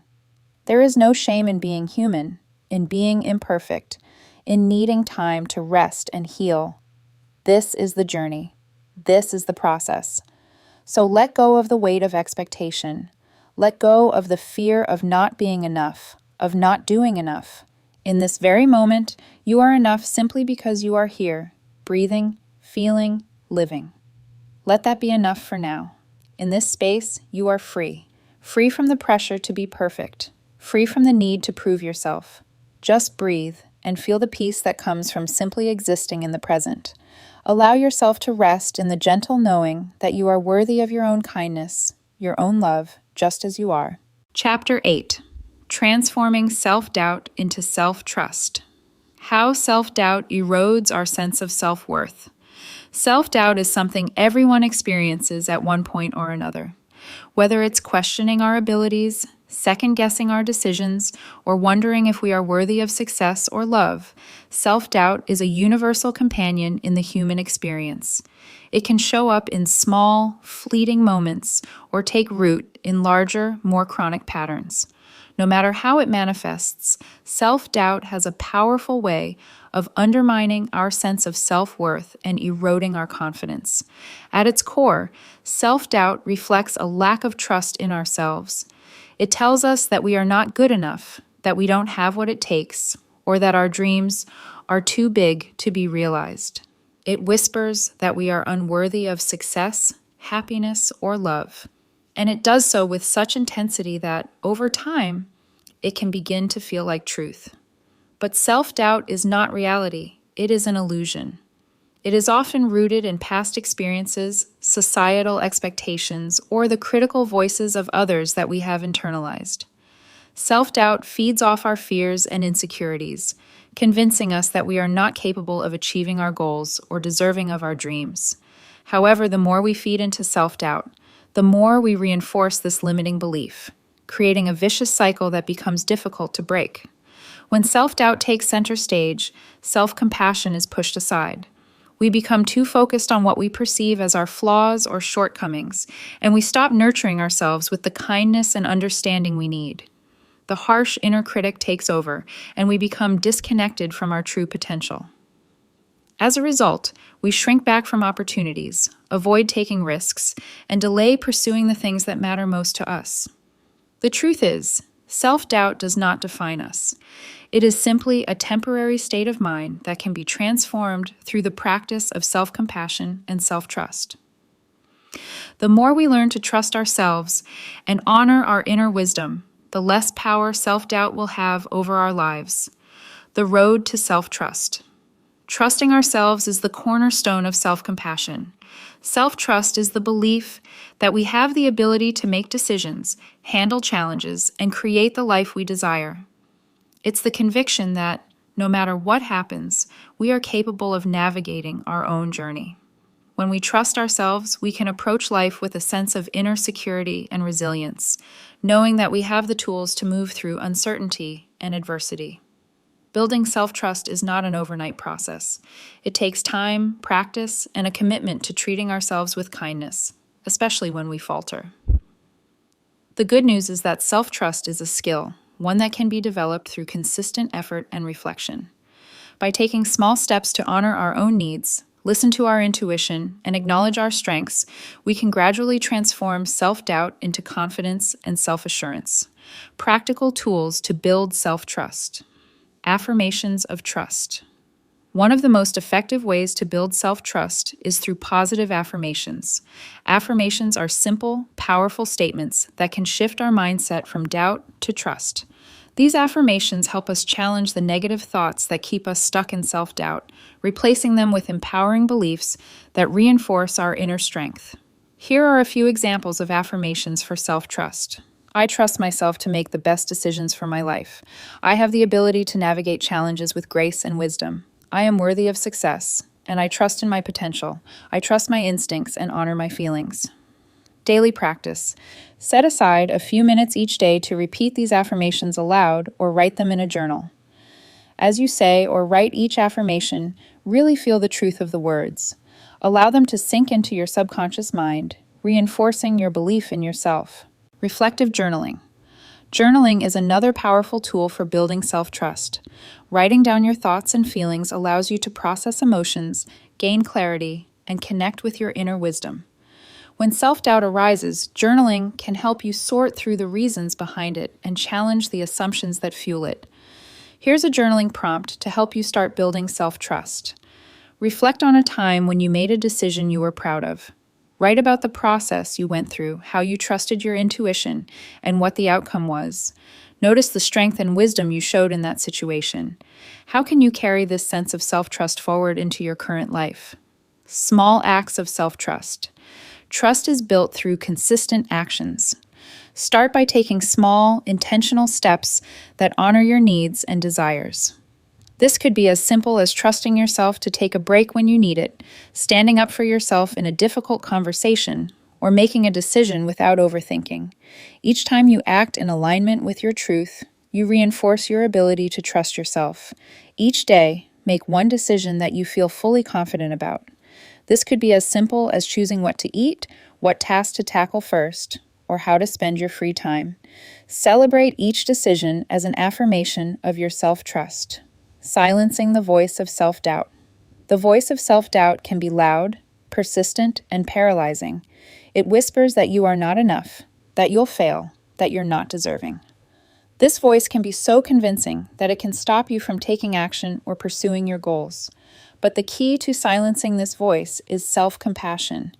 By offering ourselves kindness in the face of self-doubt, we can disrupt the negative thought patterns and create space for positive, empowering beliefs. Techniques to challenge negative self-talk. Positive visualization. Visualization is a powerful tool that athletes, performers, and successful individuals have used for decades. By imagining a successful outcome, we create a mental image of ourselves achieving our goals, which helps reinforce our self-trust. Visualization can help replace self-doubt with confidence and optimism. Visualization exercise. Close your eyes and take a few deep breaths to center yourself. Imagine a situation where you feel self-doubt, whether it's a meeting, a difficult conversation, or a personal goal. Now, imagine yourself navigating the situation with ease and confidence. See yourself making decisions, speaking clearly, and succeeding in the way you want to. Notice how your body feels when you visualize success. This is the feeling of self-trust. Self-compassionate language. The words we speak to ourselves have a profound impact on our sense of self-worth. Negative self-talk, such as "I'm not good enough" or "I always mess things up," feeds self-doubt and reinforces feelings of inadequacy. In contrast, self-compassionate language helps us counteract these thoughts with kindness and understanding. Practice self-compassionate language. When self-doubt arises, try responding with a more compassionate thought, such as, "I may not know all the answers right now, but I trust that I can figure it out." Or, "It's okay to make mistakes. I am still worthy of success and love." Use "I am" statements that affirm your ability, worth, and resilience. For example, "I am capable of making the right decisions for myself," or "I trust myself to navigate challenges with wisdom." Challenging negative thoughts. One of the most effective ways to silence self-doubt is by challenging the negative thoughts that arise. When you notice thoughts like, "I can't do this," or "I'm not enough," pause and ask yourself, is this thought based on evidence, or is it an assumption or fear? Often, self-doubt is rooted in irrational beliefs and distorted thinking. By questioning these thoughts, we can reframe them into more accurate and supportive beliefs. Thought reframing exercise. Write down a self-doubt or negative thought you've been experiencing. Challenge it by asking yourself, what is the evidence for and against this thought? Is there a more compassionate, realistic thought I can replace it with? For example, "I don't know if I can handle this" can be reframed as, "I have faced challenges before, and I can trust myself to handle this too." The more we learn to trust ourselves, the less power self-doubt will have over our lives. Remember, you are worthy of your trust, and with each step you take toward trusting yourself, you create a life filled with greater clarity, strength, and confidence. You have the inner wisdom and power to navigate the challenges you face, believe in yourself, and trust that you are enough. The strength in embracing imperfection. There is a quiet strength in allowing yourself to be exactly as you are. It is the strength that comes from letting go of the need to be perfect, from softening the sharp edges of self-criticism, and offering yourself the grace to simply be human. You do not need to earn your worth, nor do you need to prove anything. So often we believe that in order to be worthy of love and compassion, we must first reach some unattainable standard. We push ourselves, we strive, we perform, always reaching for what's next, always thinking, "I'll be enough when." But what if you stopped for a moment and saw yourself just as you are in this moment? What if you allowed yourself to rest in the fact that you are worthy of love simply because you exist? not because of your achievements, not because of your successes or failures, but because of your being. There is an incredible freedom in letting go of the need to be anything other than yourself. It doesn't mean you stop growing. It doesn't mean you stop striving for your dreams, but it means you give yourself permission to be imperfect, to be messy, to fall down and rise again, and to love yourself through it all. What would it feel like to stop running from your own imperfections, to embrace them as part of what makes you whole, part of what makes you uniquely you? Your scars, your vulnerabilities, your mistakes, these are not things to hide or erase. They are part of the rich texture of your story. They are the places where you have lived, where you have learned, where you have grown. So often we reject the parts of ourselves that feel broken or wrong, thinking that to love ourselves means to become flawless. But in truth, love comes when we accept ourselves exactly as we are. When we stop trying to be perfect and allow ourselves to be imperfectly beautiful, imperfectly human. Imagine what it would feel like to look at yourself with eyes of kindness instead of judgment. To treat yourself with the same compassion you would give to a friend who is struggling. To say, I see you, I love you, you are worthy of care exactly as you are. This is the gift of self-compassion. You don't need to rush to change or fix anything. You don't need to wait for the perfect moment to be kind to yourself.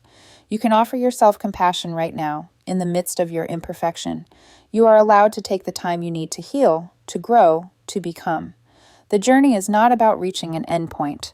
It is about learning to love and care for yourself no matter where you are along the way. So, take a deep breath. Let go of the need to be perfect. Let go of the weight of unrealistic expectations. And allow yourself to be human, imperfect, messy, beautiful, and full of potential. In the quiet acceptance of your imperfections, you will find your strength. Chapter 9. The connection between self-compassion and empathy. How being compassionate toward ourselves makes us kinder to others. At first glance, self-compassion and empathy may seem like separate qualities, one directed inward, the other outward. But they are deeply intertwined. Self-compassion is the foundation upon which empathy can grow. It is only when we learn to be kind and understanding toward ourselves that we can fully extend that same kindness to others. In essence, the more we practice self-compassion, the more compassionate we become toward those around us. Our society often teaches us that self-compassion is selfish or self-indulgent, creating a false dichotomy between taking care of ourselves and caring for others. However, this belief is not only misleading, but it also undermines our ability to truly connect with others. The more we are able to show ourselves kindness in moments of struggle, the more we are equipped to extend that same understanding to others. When we are self-critical, harsh, or judgmental toward ourselves, we are more likely to project those same attitudes onto others. We may become impatient, judgmental, or dismissive of other people's mistakes or struggles.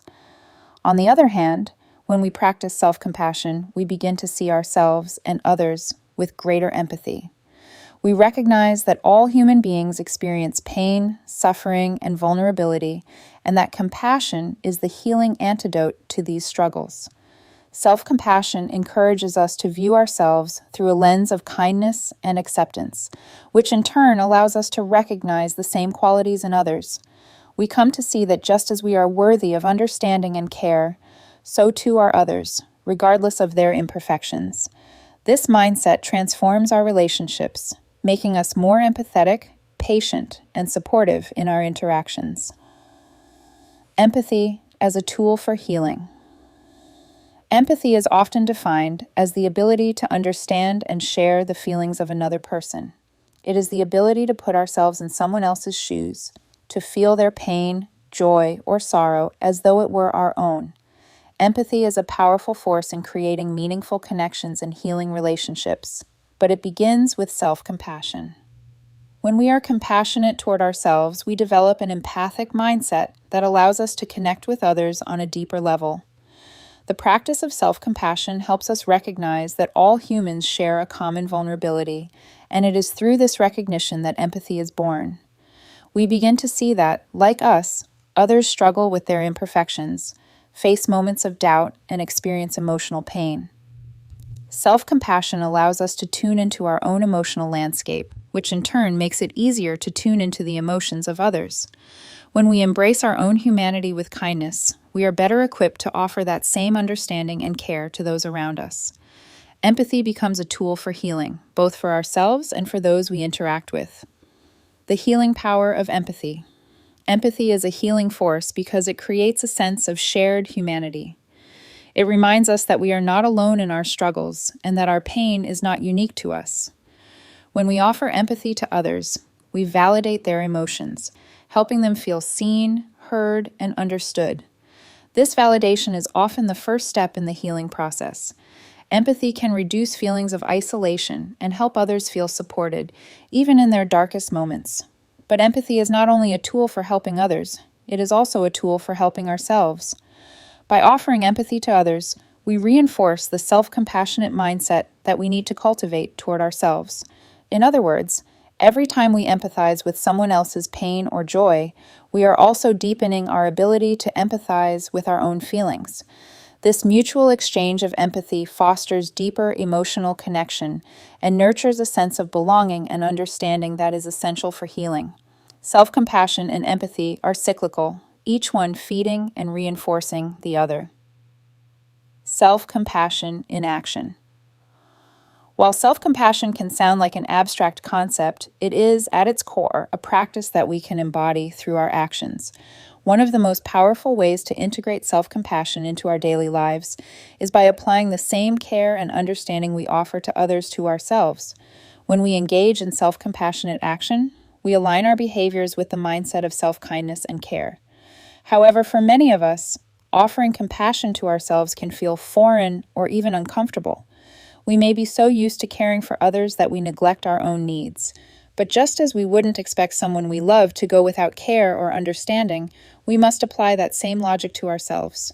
When we treat ourselves with kindness, we are able to show up as our best selves, both for ourselves and for others.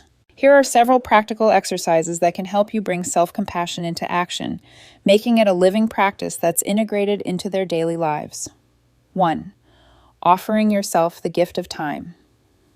One way to practice self-compassion is by offering ourselves the time and space to rest and recharge. It's easy to get caught up in the demands of daily life, work, family, responsibilities, and forget that we are human beings who need to be cared for, just like everyone else. Exercise. Time for yourself. Schedule a time each day to engage in an activity that brings you joy and relaxation. This could be reading a book, taking a walk in nature, practicing meditation, or simply sitting in silence.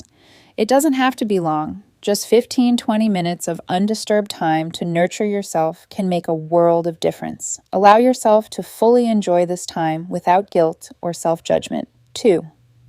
Practicing loving kindness toward yourself. Loving kindness meditation is a well-known practice in the Buddhist tradition that focuses on sending love and well wishes to yourself and others. This practice can be a powerful tool for cultivating self-compassion and empathy. By repeating kind phrases directed toward yourself, you reinforce the belief that you deserve love, care, and acceptance. Exercise. Loving kindness meditation for self-compassion. Sit quietly and close your eyes. Begin by taking a few deep breaths to center yourself. Then, silently repeat the following phrases, directing them toward yourself. May I be happy. May I be healthy. May I be at ease. May I live with love and kindness. As you repeat these phrases, visualize yourself surrounded by warmth and light. Feel the love and care you are sending toward yourself. Allow yourself to fully absorb this compassion. 3. Extending compassion to yourself in moments of struggle. One of the most profound ways to practice self-compassion is by being kind to ourselves in moments of difficulty. When we face challenges, our instinct may be to judge ourselves or push through without taking care of our emotional needs. Instead, we can use those moments as opportunities to practice self-compassion. Exercise. Compassionate self-talk. Next time you encounter a difficult moment, whether you make a mistake, experience a failure, or simply feel overwhelmed, Pause and speak to yourself as if you were a close friend. Use kind, reassuring words. It's okay to feel this way. I'm doing my best, and that's enough. I am worthy of love and care, no matter what. Reassure yourself that it's okay to be imperfect and that you are deserving of understanding, even from yourself. 4. Practice empathy for yourself. Empathy begins with understanding our own pain, struggles, and emotions. When we offer ourselves the same compassion we would offer to others, we not only heal ourselves, but also deepen our capacity for empathy toward others. Exercise. Empathy. Reflection. Take a moment to reflect on a situation where you've been hard on yourself. How would you offer empathy to a friend or loved one who was in the same situation? Now offer that same empathy to yourself. Acknowledge your pain, your feelings, and your struggles, and allow yourself the space to heal without judgment. The more we practice self-compassion, the more empathy we cultivate for others. Self-compassion nurtures an internal sense of kindness, care, and understanding, which becomes the foundation for authentic empathy. When we are compassionate toward ourselves, we are more likely to recognize and respond to the pain of others with kindness and openness. This creates a powerful cycle of compassion, both within ourselves and in our relationships. By practicing self-compassion and extending it to others, we not only heal ourselves, but we also contribute to a more compassionate and empathetic world. Remember that empathy begins with you. It starts with recognizing your own humanity and offering yourself the same kindness you wish to extend to others. The more you practice self-compassion, the more you'll find that the world around you responds with greater kindness, understanding, and connection. The freedom of letting go. Imagine, for a moment, a world where you didn't have to carry the weight of every mistake, every failure, every unspoken judgment. A world where you could release the burdens of perfection and just breathe, without the pressure to be anything other than yourself. That world is closer than you think. It exists not outside of you, but within you. It exists the moment you choose to let go of the weight you've been carrying for so long, the weight of trying to be what others expect, of trying to reach a standard that was never yours to meet. What would it feel like to drop all of that, just for today? To lay down the judgments, the criticisms, the shoulds and musts, and allow yourself the freedom to just be. There is immense freedom in letting go. The freedom to feel without fear, to make mistakes without shame, to be imperfect and still worthy of love. This is what self-compassion invites you to do. To let go of the harshness with which you've treated yourself. To release the expectation that you must be flawless, that you must always be better than you were yesterday. Letting go doesn't mean giving up. It doesn't mean being passive or complacent. It means releasing the need for perfection and making room for peace, for gentleness, for kindness. It means saying, I am human, I am doing my best, and I am allowed to love myself even when I stumble. The weight of self-criticism is heavy.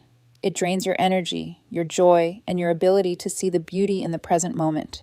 It prevents you from celebrating how far you've come, from recognizing the quiet strength it takes to keep going, even when life gets hard. So take a moment to let go of the need to prove something, the need to be everything all at once. Release the idea that you must be perfect or constantly achieving to be worthy of your own love. In that space of release, there is room for compassion, the kind that doesn't ask you to be different, but simply asks you to be gentle with yourself as you are. In this moment, you don't have to be anything else. You don't have to reach a future version of yourself. You are enough right now. Your imperfections, your struggles, your humanity, they don't make you less worthy. They make you more real, more relatable, more alive. Allow yourself to rest in the quiet knowing that it's okay to be where you are. It's okay to be imperfect. You are allowed to take the time you need to heal, to breathe, to love yourself. And that is enough. So let go. Let go of the pressures, the self-criticism, the constant need to do more. In that space, you will find the peace you've been seeking. You will find that you don't need to be anything other than yourself to be worthy of love and compassion. The quiet strength of self-compassion. There is a quiet strength that comes from learning to be kind to yourself. It is not loud or forceful. It is soft, like the gentle hum of a heartbeat, steady, and unshakable. This strength does not demand anything from you. It does not require you to change or improve or become someone you're not. It simply asks you to be present, to be real, to be kind to yourself, even in the moments when you feel broken. In a world that often pushes us to strive, to hustle, to keep moving forward no matter the cost, self-compassion offers us a different path. It invites us to pause, to stop chasing, stop judging, and simply rest in the stillness of our own humanity. To see ourselves, truly see ourselves, with kindness, without the filter of criticism or shame. Imagine the relief of no longer needing to meet anyone's expectations but your own. Imagine releasing the pressure to be perfect, to have it all together, to always be on. Imagine looking in the mirror and seeing not your flaws, but the quiet beauty of your human experience, the tenderness, the vulnerability, the resilience, the way you continue to show up for yourself, even on the hardest days. Self-compassion isn't about fixing or changing yourself. It is about accepting yourself as you are, right now. It is about allowing yourself to feel your joy, your sadness, your anger, your fear, and to hold all of these feelings with love. To say to yourself, I see you, I accept you, I am here for you. You do not have to earn this kindness. You do not have to prove that you deserve it. Self-compassion is not something that is earned through achievement or success. It is something that is freely given. To yourself, by yourself. Right now, in this moment, you are allowed to rest in the understanding that you are worthy of your own love, just as you are. And in this rest, there is strength.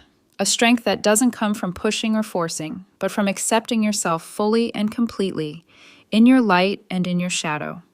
From knowing that you are enough, not because of what you've done or what you will do, but simply because you are here, breathing, living, learning, and growing. Self-compassion is the quiet fortitude to honor your own journey, without comparison, without judgment. It is the courage to be gentle with yourself, to give yourself grace, to honor the ups and downs of life as part of your unfolding story. So, take a moment. Breathe deeply. Feel your own presence, your own strength. Know that you don't have to be perfect. You don't have to be anyone other than who you are right now. And in this moment, you are enough. You are whole. And you are worthy of all the kindness you have to offer. Chapter 10. Overcoming resistance to self-compassion. The cultural and personal barriers to self-compassion. In a world that celebrates productivity, achievement, and self-reliance, the idea of self-compassion often feels alien. Many of us have been conditioned to believe that self-kindness is a form of weakness, indulgence, or even laziness. We are taught to push through difficulties, to work harder, to be strong, and to keep going, often at the expense of our emotional well-being. Cultural conditioning. From a young age, many people are exposed to messages that reward hard work and self-sacrifice while downplaying the importance of self-care and emotional well-being. Whether through family dynamics, societal expectations, or media portrayals, we are often led to believe that success is achieved through grit, endurance, and perfection, rather than through balance, kindness, and compassion. This cultural conditioning creates a disconnect between how we treat others with kindness and how we treat ourselves. For example, we may easily extend understanding to a friend who is struggling, but we might berate ourselves for experiencing the same emotions. The pervasive belief is that self-compassion is a luxury, something reserved for those who have earned it or have nothing else to do. In many ways, self-compassion is seen as an afterthought, a last resort for those who can't tough it out. Personal barriers. Beyond cultural conditioning, many people experience personal resistance to self-compassion due to fear or guilt. The inner critic can be incredibly harsh, telling us that we are not worthy of kindness, or that being compassionate toward ourselves is somehow selfish. Some may feel that self-compassion is a way of letting themselves off the hook, avoiding responsibility, or failing to meet expectations. There may also be a fear of becoming complacent, a worry that if we give ourselves too much leeway, we will stop striving for improvement or growth. These beliefs create a significant barrier to developing a compassionate mindset. We end up perpetuating cycles of self-criticism, shame, and guilt, which only reinforce the notion that we are not deserving of compassion. As a result, the idea of treating ourselves with kindness and patience feels uncomfortable, unnatural, or even wrong. Yet the irony is that self-compassion is one of the most powerful tools for personal growth, healing, and success. It helps us process failure, build resilience, and sustain our mental and emotional health over the long term. The key to overcoming these barriers is understanding and awareness. Once we recognize the sources of our resistance and the false beliefs we hold about self-compassion, we can begin to dismantle them and open ourselves up to a more compassionate way of being. Deconstructing the myths. There are many myths about self-compassion that keep people from embracing it. These myths can be so deeply ingrained in our thinking that we may not even recognize them as misconceptions. Below, we'll address the most common myths surrounding self-compassion, using research and real-world examples to debunk them. Myth number 1. Self-compassion is selfish. One of the most pervasive myths about self-compassion is that it is selfish or self-indulgent. We are often taught that we should always put others first, and that prioritizing our own well-being is a form of egotism. This belief stems from the idea that compassion is only valuable when directed outward, and that caring for ourselves is a sign of self-centeredness. The truth. Self-compassion is not selfish. It is an essential part of being able to give to others. When we are compassionate toward ourselves, we replenish our emotional reserves, allowing us to be more present, loving, and supportive in our relationships. In fact, research by psychologist Kristin Neff shows that people who practice self-compassion are more generous, more patient, and more empathetic toward others. They can offer better care, support, and understanding because they are not running on empty. Just as an airplane oxygen mask needs to be put on yourself first in an emergency, self-compassion is essential for sustaining your ability to care for others. Myth number 2. Self-compassion means allowing yourself to be lazy. Another common myth is that practicing self-compassion means being lazy or avoiding responsibility. We may fear that if we are too kind to ourselves, we will stop striving, procrastinate, or lack motivation. This myth holds that self-compassion encourages us to give up on our goals or not try hard enough. The truth. In reality, self-compassion helps us build resilience and motivation. When we fail or encounter setbacks, we are less likely to fall into self-blame and shame, which can prevent us from moving forward. Self-compassion enables us to recover more quickly and persist in the face of challenges. Instead of avoiding discomfort or difficult emotions, self-compassion allows us to face adversity with a healthy mindset, knowing that we are worthy of love and care, no matter what we accomplish. Far from fostering laziness, self-compassion enhances our drive by helping us maintain our emotional well-being and mental clarity. Myth number 3. Self-compassion will make you weak. There is also the belief that self-compassion makes us weak or soft, that it will make us less capable of dealing with life's challenges. This myth is often linked to the belief that resilience requires hardening ourselves and shutting off our emotions. We may think that being compassionate toward ourselves will make us too vulnerable or unable to cope with the tough realities of life. The truth. Self-compassion is one of the most powerful strengths we can cultivate. It gives us the courage to face our emotions, confront our fears, and take healthy risks. It provides a foundation of emotional stability, which makes us stronger and better equipped to handle life's challenges. Research has shown that people who practice self-compassion tend to have higher levels of psychological resilience, as they are able to bounce back from difficulties with a more adaptive mindset. Self-compassion is not about avoiding challenges. It's about approaching them with the knowledge that we deserve care and understanding, even in difficult times. Myth number 4. Self-compassion is just about feeling good. Some people think of self-compassion as merely a way to feel better or comforted. While self-compassion certainly provides emotional relief and comfort, it is also an active process that encourages growth. It's not about merely soothing yourself in moments of distress. It's about taking an honest, kind look at your struggles and learning how to move through them in a healthier way. The truth. Self-compassion involves facing difficult emotions rather than avoiding them. It requires us to be honest with ourselves, acknowledge our imperfections, and accept ourselves without judgment. It's about offering ourselves the tools and mindset to heal, grow, and thrive in the long run. Self-compassion may feel good, but it's much more than just a quick fix. It's a path to long-lasting well-being and resilience. Pushing past resistance. Even with all the research and knowledge about the benefits of self-compassion, many people still encounter internal resistance when trying to practice it. This resistance can feel like an invisible wall, keeping us from fully embracing self-compassionate practices. Here are some practical strategies to push through that resistance and develop a compassionate mindset. 1. Start small and build gradually. If self-compassion feels uncomfortable or unnatural at first, start small. Begin by incorporating brief moments of self-kindness into your daily routine. This could be as simple as noticing when you are being self-critical and gently replacing that thought with a kinder, more supportive one. Over time, these small actions will become ingrained, and your ability to practice self-compassion will grow.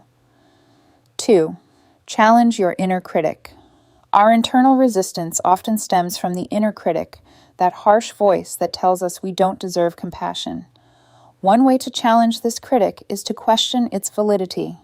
When you hear that voice telling you that you're lazy or unworthy of kindness, ask yourself, is this really true?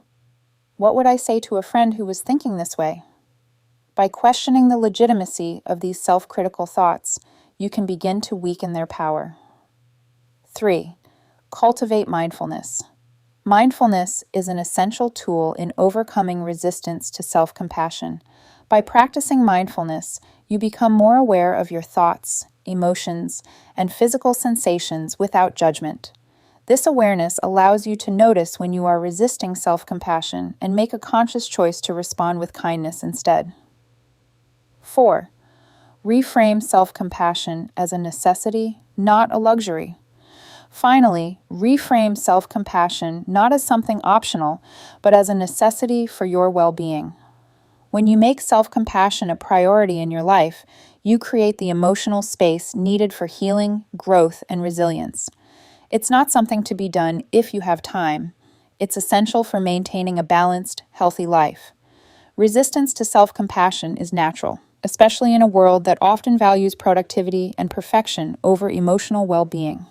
However, by deconstructing the myths around self-compassion and pushing past our internal resistance, we can open ourselves up to a more nurturing, supportive, and fulfilling life.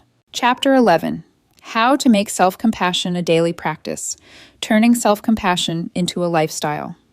Incorporating self-compassion into your daily life is not about making grand gestures or occasional acts of kindness.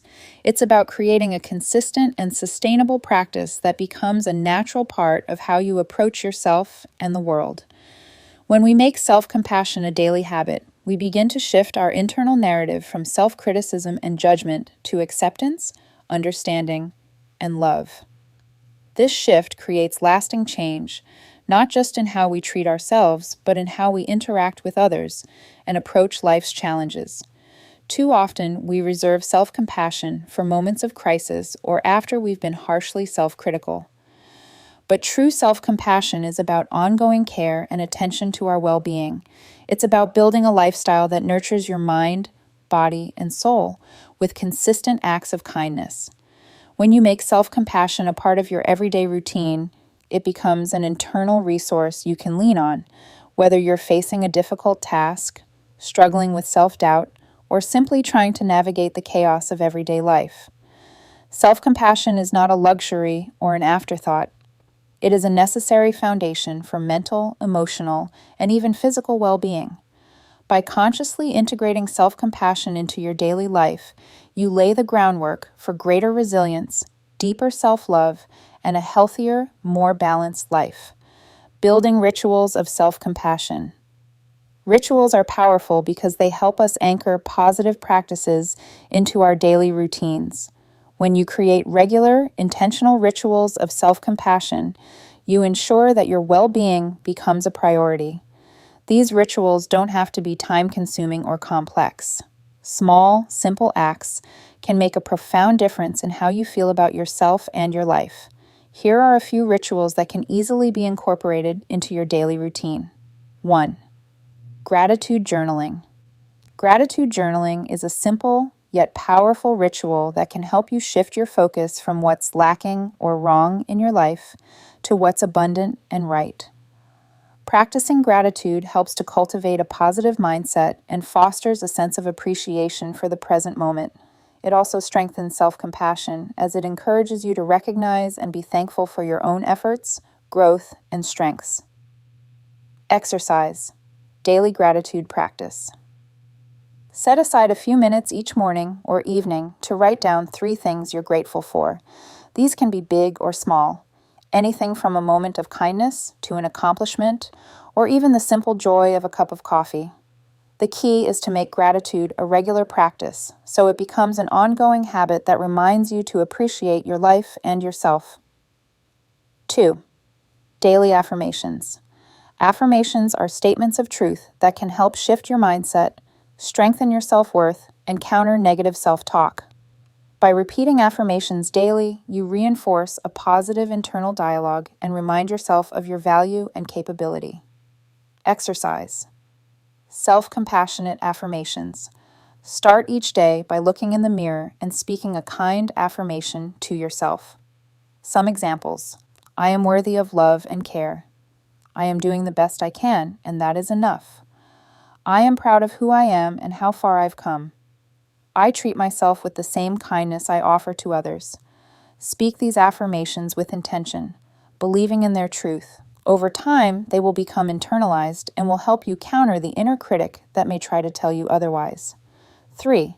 Self-compassionate pauses. In our fast-paced, productivity-driven world, it's easy to forget to pause and check in with ourselves. But taking short breaks throughout the day to engage in a self-compassionate pause can help reset your emotional state, reduce stress, and restore balance. Exercise. Pause for compassion. Throughout the day, set reminders, either on your phone or in your calendar, to take short, mindful breaks. During these pauses, engage in a self-compassionate action. Take a few deep breaths and ask yourself, how am I feeling right now? What do I need? Place your hand on your heart and speak kindly to yourself, saying something like, I'm here for you. You are doing your best. Allow yourself to feel the sensations of comfort, warmth, and care. These pauses don't need to take long. Just a few moments of reflection and self-kindness can go a long way toward nurturing your emotional state. 4. Mindful self-compassion breaks. Mindfulness and self-compassion go hand in hand. A brief mindfulness break can serve as a reminder to recenter yourself and bring your attention back to the present moment. This practice helps you approach challenges with more calm, patience, and understanding. Exercise. Mindful self-compassion. Break. Find a quiet space where you can sit comfortably. Close your eyes and take a few deep breaths. Focus on the sensations of your body and any emotions you're experiencing. Gently notice any areas of tension or discomfort. Say to yourself, this is a moment of suffering. It's okay to feel this way. May I be kind to myself in this moment. You can also extend this mindfulness to situations that arise during your day, taking a few moments to pause, breathe, and offer yourself self-compassion when challenges arise. Compassionate goal setting. Goal setting is often associated with achievement, hard work, and discipline. But when we approach goals with self-compassion, we create a more nurturing and sustainable path to success. Self-compassionate goal setting is about embracing kindness, patience, and flexibility, rather than harsh self-criticism or rigid expectations. The key to compassionate goal setting is recognizing that mistakes and setbacks are part of the process, not a reflection of your inadequacy. This mindset allows you to set goals that are realistic, motivating, and in alignment with your values, while offering yourself grace when things don't go as planned. 1. Set goals that align with your values. When setting goals, it's important to ask yourself, what truly matters to me? What do I want to create in my life? Setting goals that align with your core values ensures that the path toward achieving them is meaningful, fulfilling, and compassionate. Exercise. Values-based goal setting. Start by identifying your top 3 core values, e.g., kindness, creativity, growth, health, connection. Use these values as a guide when setting your goals. Ask yourself, how can I make this goal more aligned with my values? What steps can I take that are compassionate toward myself while pursuing this goal? 2. Break goals into manageable, compassionate steps. Big goals can feel overwhelming, especially when you're trying to be perfect or overextend yourself. Self-compassionate goal setting involves breaking larger goals into smaller, manageable tasks that you can work on consistently. It's about setting realistic and achievable steps rather than creating impossible standards. Exercise. Break goals into kind, achievable steps.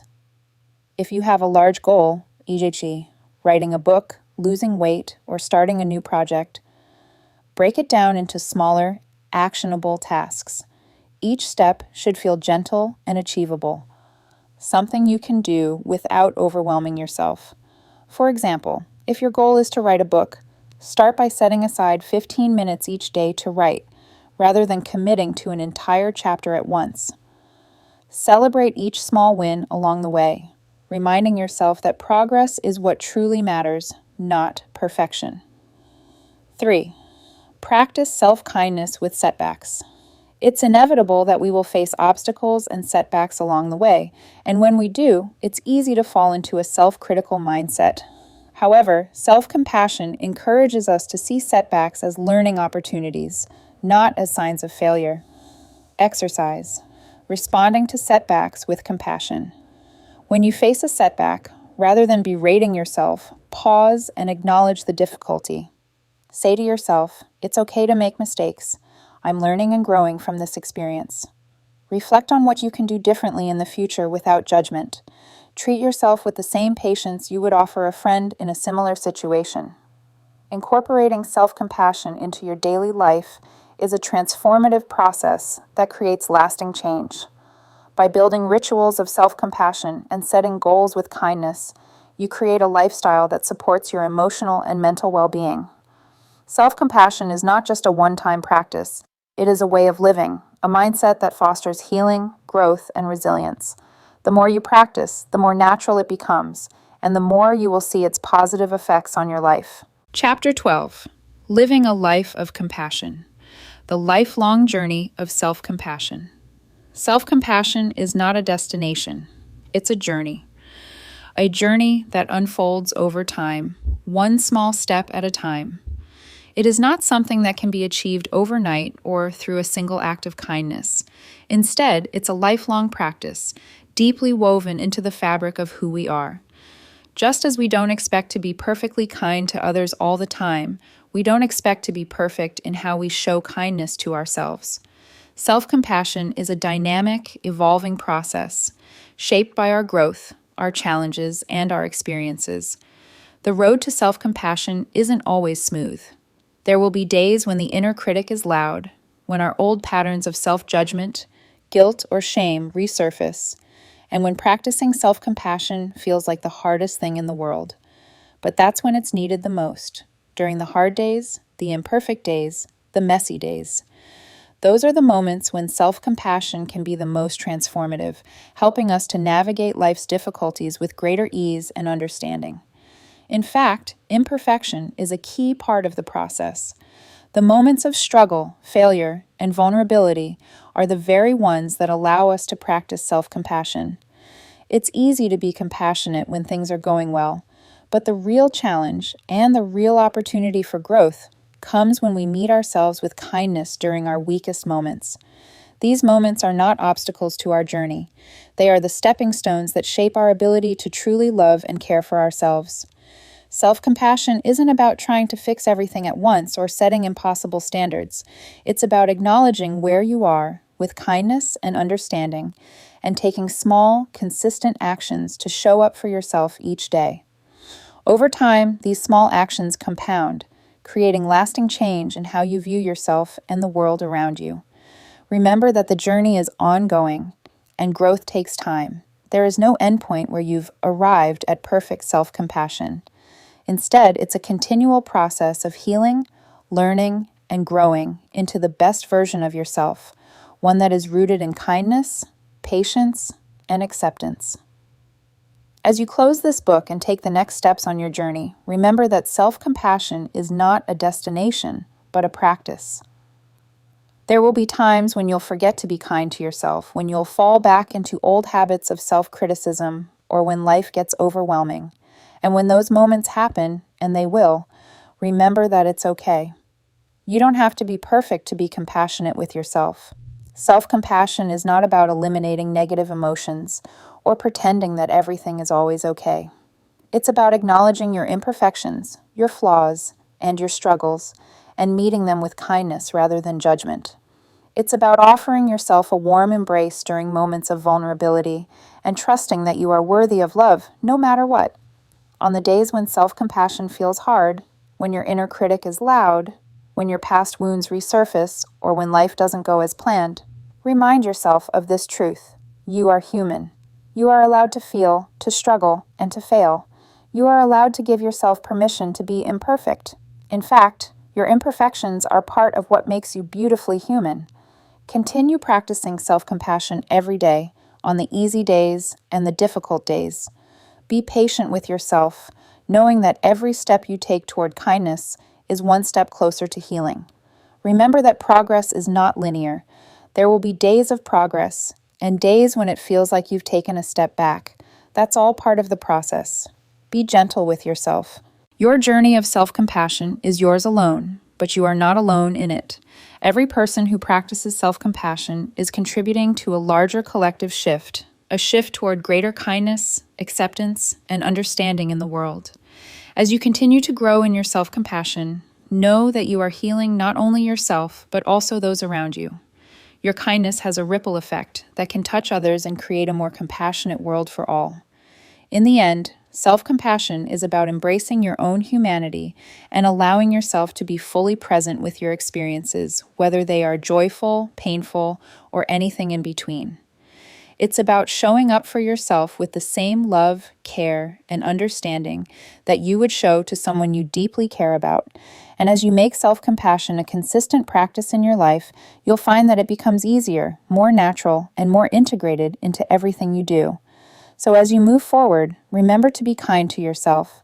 Embrace the journey with an open heart, knowing that the road to self-compassion may not always be straight, but it will always be worth the effort. Allow yourself the grace to grow, knowing that you are doing the best you can, and that is more than enough. You are worthy of love and care, always. Thank you for taking this journey into self-compassion with me. I hope that as you move forward, you'll continue to embrace your own kindness and compassion, and that you'll see how deeply it can transform your life, one day at a time. Keep practicing, keep learning, and always remember, you are enough, exactly as you are.